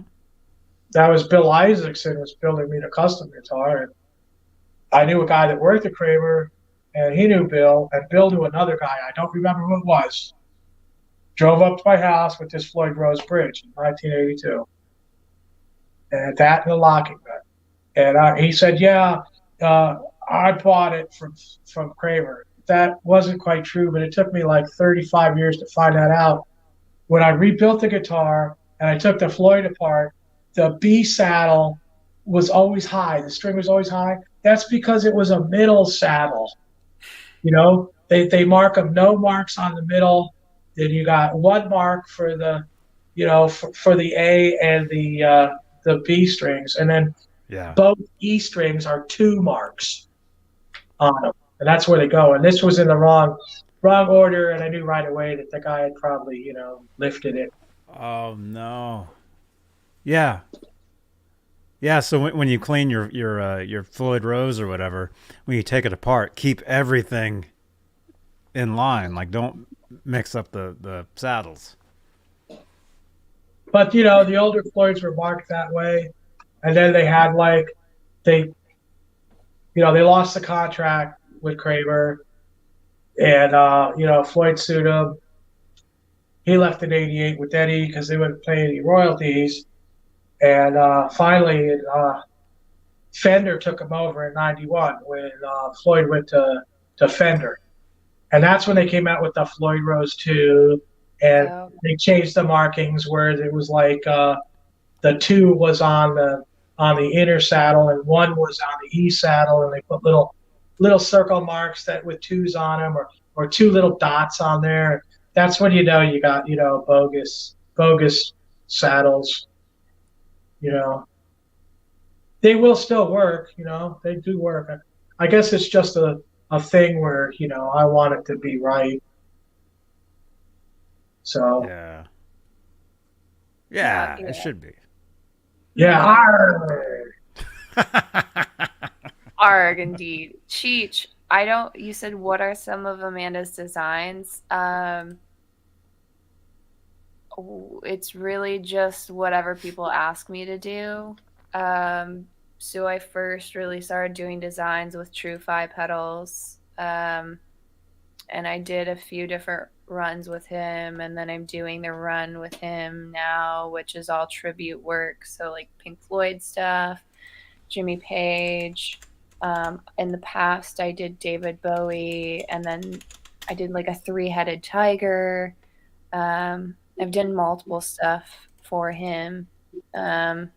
So that, and then I've done my own pedals in the past. The first one I ever did was a tribute to Iron Maiden. And then I still have one of them I'm working on right now. I have to transfer on, but I'm doing the Brian May. And this was this pedal that I was working on. I think I showed. And it's the treble booster. So I'm doing I have to paint on the robot there. So I've done that. And then I'd have to go grab it. But I have a Dove. I have a picture of it I can show because it's in the other room right now. But I'm painting a Dove on a 97 Fender Strat. So this guy had bought it and then I guess wanted it gray. And so we just put a horrible primer on it. You ruined the guitar. So I was like, okay, I'll save it. And because he repainted it, he only wanted like $200 or something for it. So I was like, I'll buy it. That's a 90s Fender. That's incredible. That's like a Dan Smith era. So I decided to save it, and I started painting on it not too long ago. Let me upload the picture. But I do a lot of different stuff. I do gifts for my friends. That's like a very Edward Van Halen thing to do. And that's how I really got into this, is just like, I don't know, I just want to build for my friends because I'm bored. So I did a pedal for, I didn't build it, I just painted it, but I did a pedal for my friend Yvette Young, who's in a band called Covet, which does a lot of that like snapping stuff. I don't know if you've ever seen her. She's great. And yeah, I did a pedal for her not too long ago. And that awesome. You want to talk about doing that like Edward Van Halen style. I was in my backyard. Like one day it was raining and I'm just like trying to spray paint on a can, and it was just a disaster. I don't know if you can see this or how well you can see. I'll put it on my Instagram, and then cool. You can see it here. I'll try to. It's hard because I'm getting a glare. But I'm doing a full Dove on the front, and there's going to be flowers. Then there's going to be flowers on the back.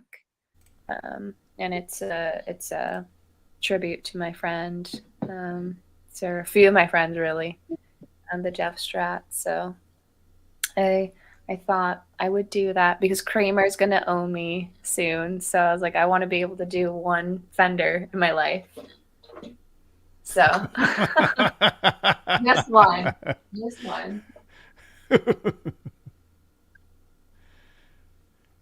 Yeah. And by the way, yeah, Janice. Yeah, Laz is going to be live in 20 minutes from the whiskey. So we're going to send anybody that's here, I'm going to send you guys over there so you can join Laz and Octopus Ears. They'll be watching Dane and his band.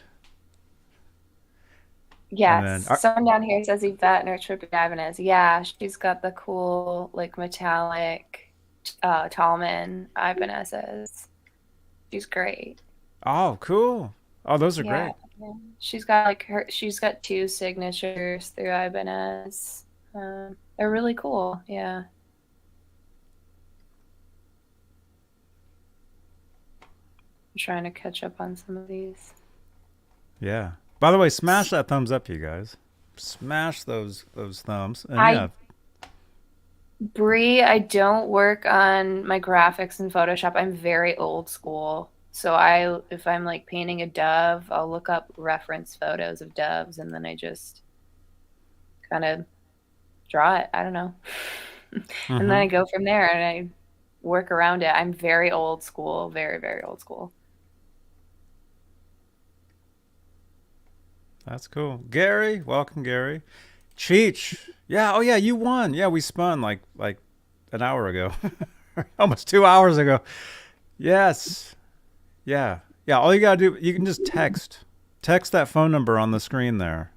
You can just text me, text where to send.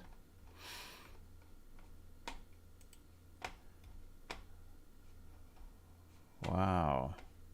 Fender, yes. Fender was incredible in the 80s and the 90s. That was the Dan Smith era.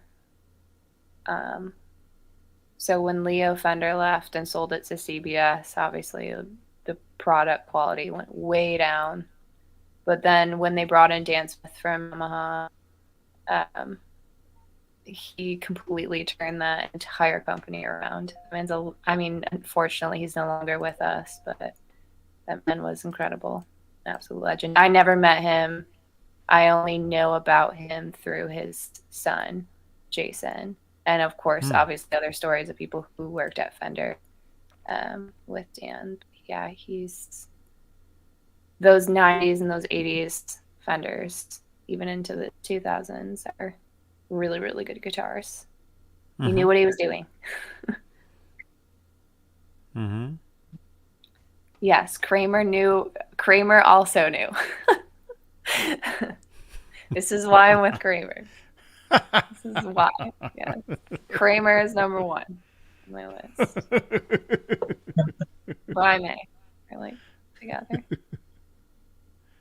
They're gonna like come after me. They'll be like, you said Fender like 7 times. I'm gonna have to retract this video. Oh no. No, No, the podcast too. No, it's totally cool. I honestly, everyone who has taught me stuff at Fender, yeah. They were like, you said Brian May too? No.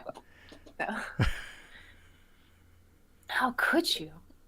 Oh, no, I've talked JC up as a CEO enough. He's seriously the nicest guy. Like, I don't know what the CEO is like at Ibanez. I haven't really dealt with them. But in terms of like the big names, like you would never guess he's a CEO. He's just like a dude. He's like, oh man, like did you hear about how I took like Lizzie to this Lizzie Hale from Hailstorm? Like I guess they went to like some hockey game. He's like, yeah, we're just like hanging out and having some beers, and like he's just like a normal dude, Canadian, just great guy. I love that guy. But I will say that I mean the time that I spent working on stuff with Fender in the shop, there's a lot of builders there that are just like really, really incredible people, and they teach you whatever you want to know, and they'll answer questions all day long, and they're great. I love them. I've never met Yuri Shishkov though, and he's like the one person I want to meet, but I just feel like he only appears randomly. Like he's the guy who puts all the diamonds in all the guitars, and he's just like only appears once in a while.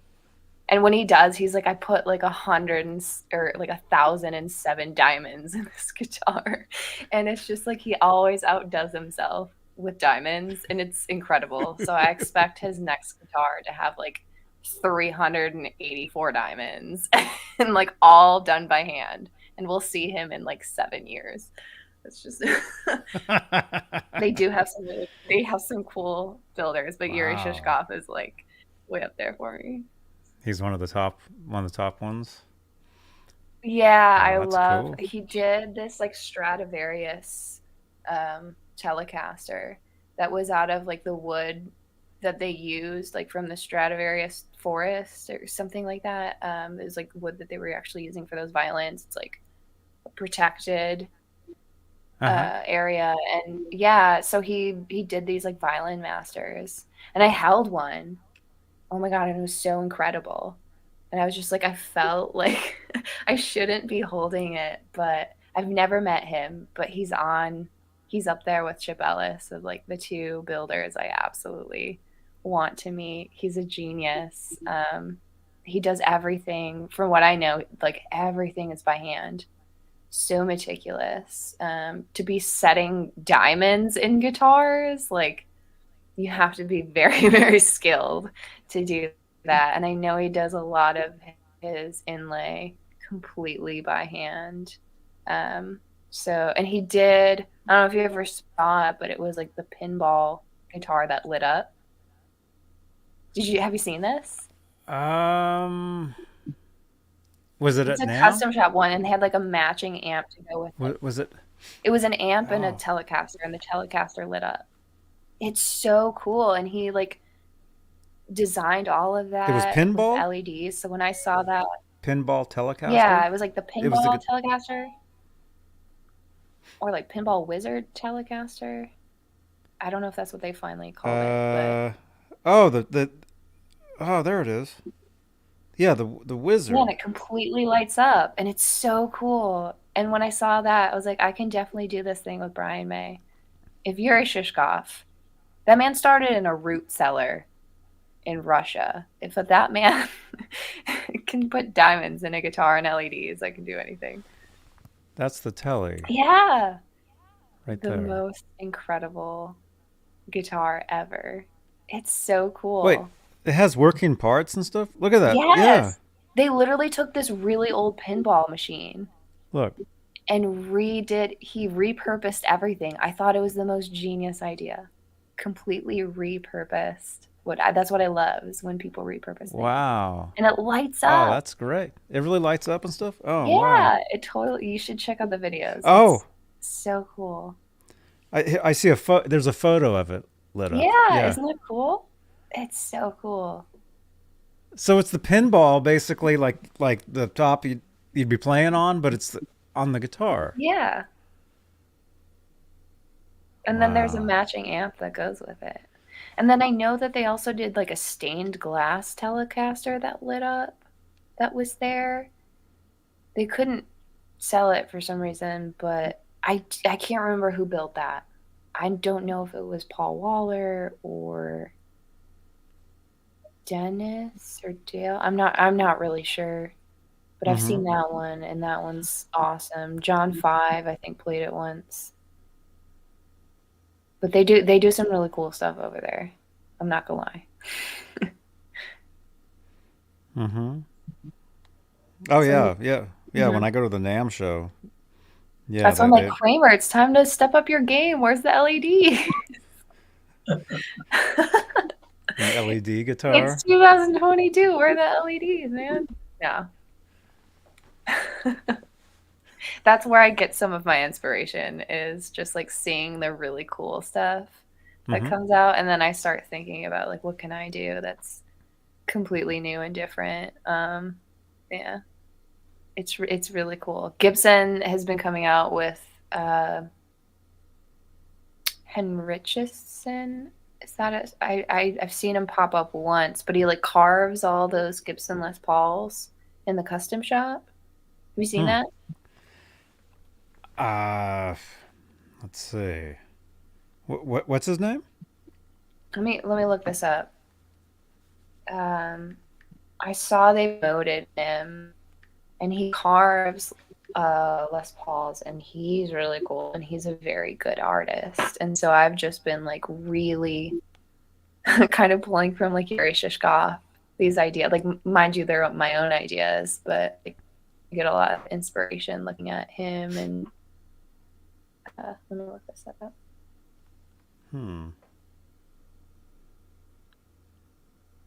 Some cool. This is some crazy stuff. Let's see. Yeah, I'm seeing some stuff. I don't know if any of this is that, but this is the future of Kramer, though. Crazy ideas. If they're gonna set me free and let me do whatever I want, then I'm gonna come up with some really cool stuff.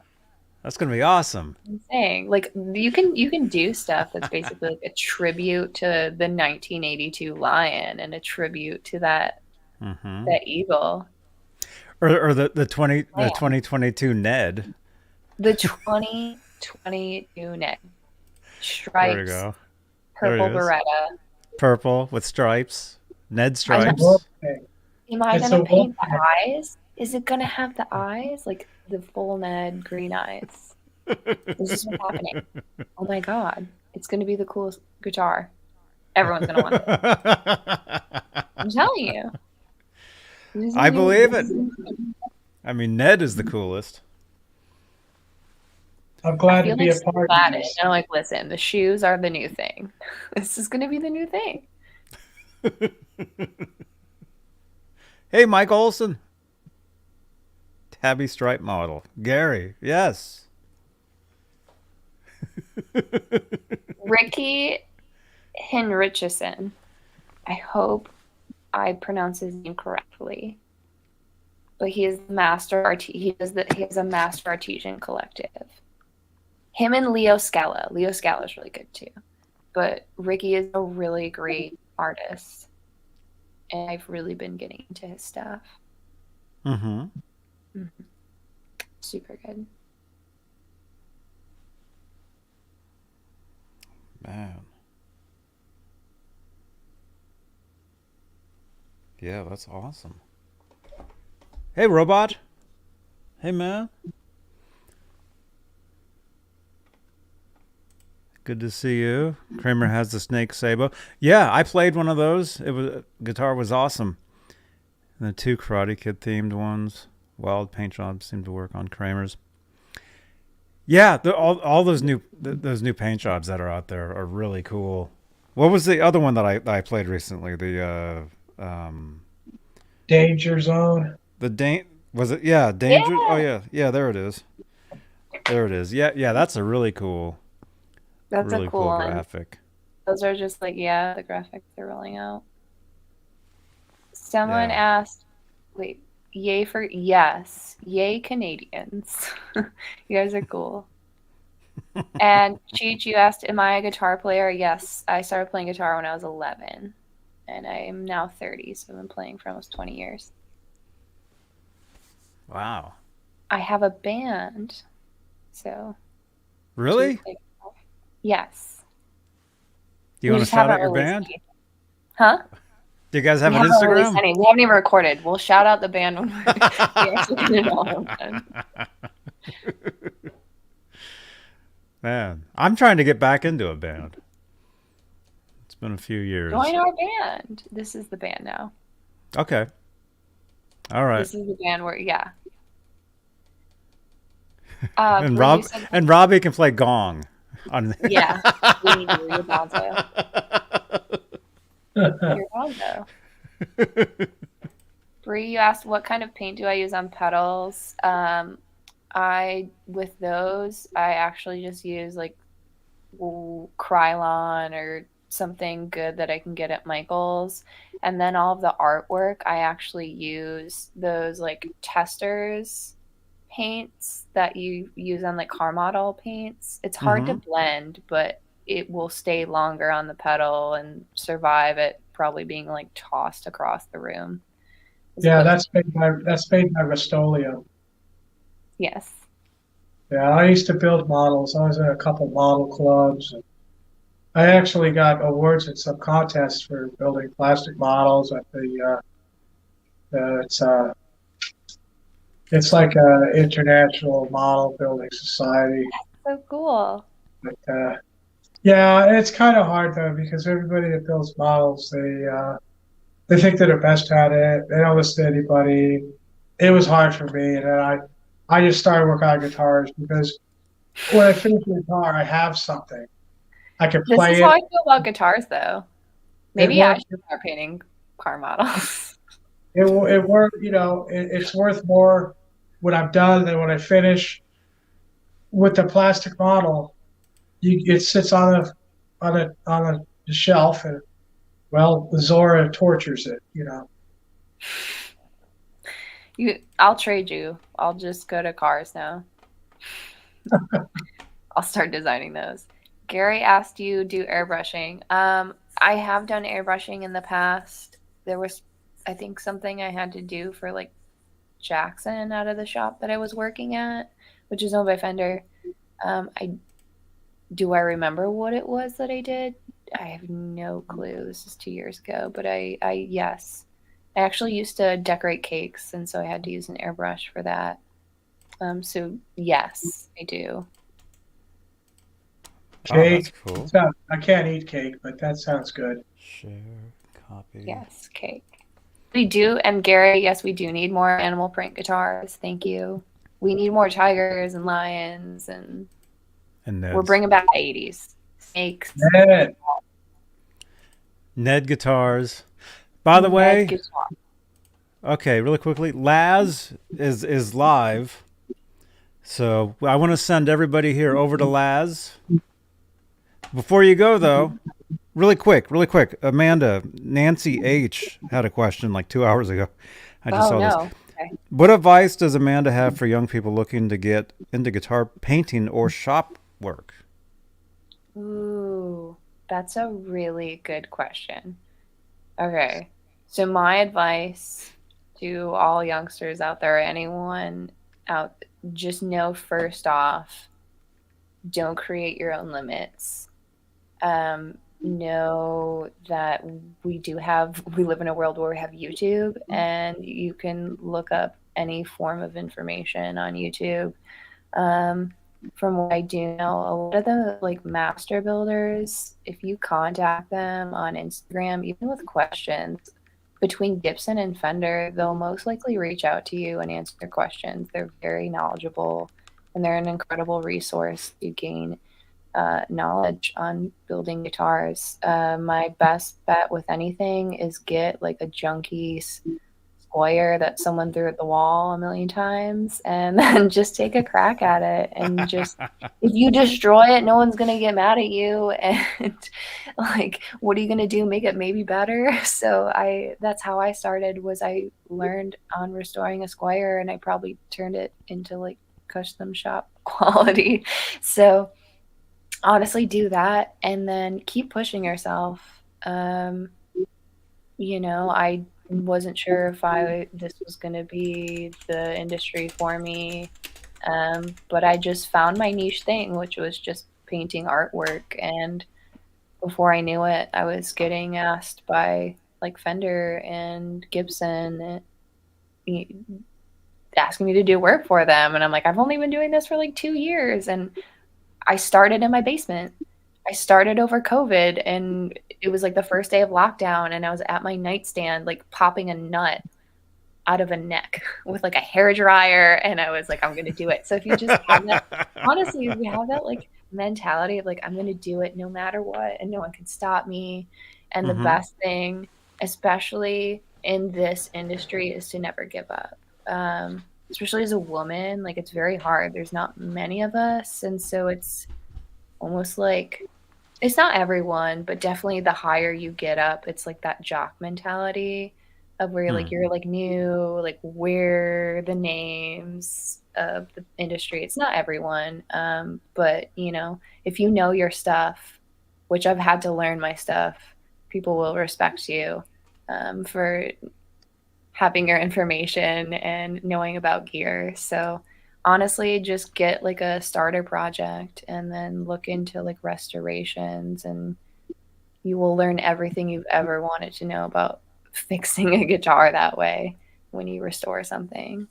And then it'll take you on. In terms of painting, that's hard. Look into maybe like working at an auto body shop first, and then kind of getting hands-on. I keep recommending to people that they should just start their own brands at this point. Like really just start making your own guitars from home and just buy parts. It's becoming more of a thing, honestly, than even Fender and Gibson. And I'm seeing a lot of people buying guitars that aren't Gibsons and Fenders. So yeah, just find the thing that you love. Yeah, find the thing that you love to do the most with a guitar, and then focus on that. That's what I did. Like I was always good with art, so I just focused on that. And then next thing I knew was like people were asking me for stuff left and right, and I never gave up. I really had a very supportive team of people in this industry behind me who wanted to see me succeed too. And it's all about like, are you genuine? Do you really want to do this? Are you very passionate? And if that's what you want, that's what you'll get. So that's my lengthy advice of the music industry and guitars. Awesome. Yeah. Well, there you go. I just texted them that you were answering the question, so hopefully they'll see this. So, the answer was for you. They asked that like 7 hours ago. I'm so sorry. Oh no, I just saw it. I just saw the question. Okay. It was texted to me. Okay. You guys, Laz is live from the whiskey. Looks like Dane's band is about to go on. So you guys, let's raid Laz's channel. I think this is it. This is the link right here. So everybody click on that. Say Johnny Beane Raid in Laz's chat. Everybody jump over there.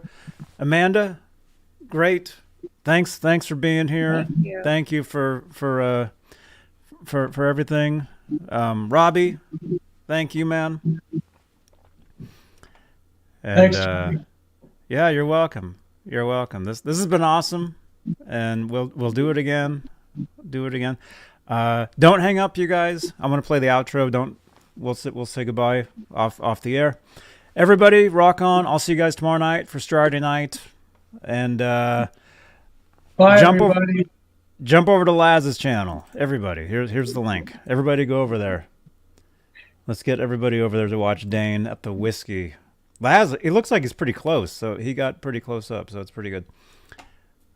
All right, you guys, have a good night. Johnny Beane TV. Oh, wait. Channel members, thank you. Thank you for your continued support of this channel. You guys are awesome. All right, I'll see you guys tomorrow night. Johnny Beane TV. Bye-bye.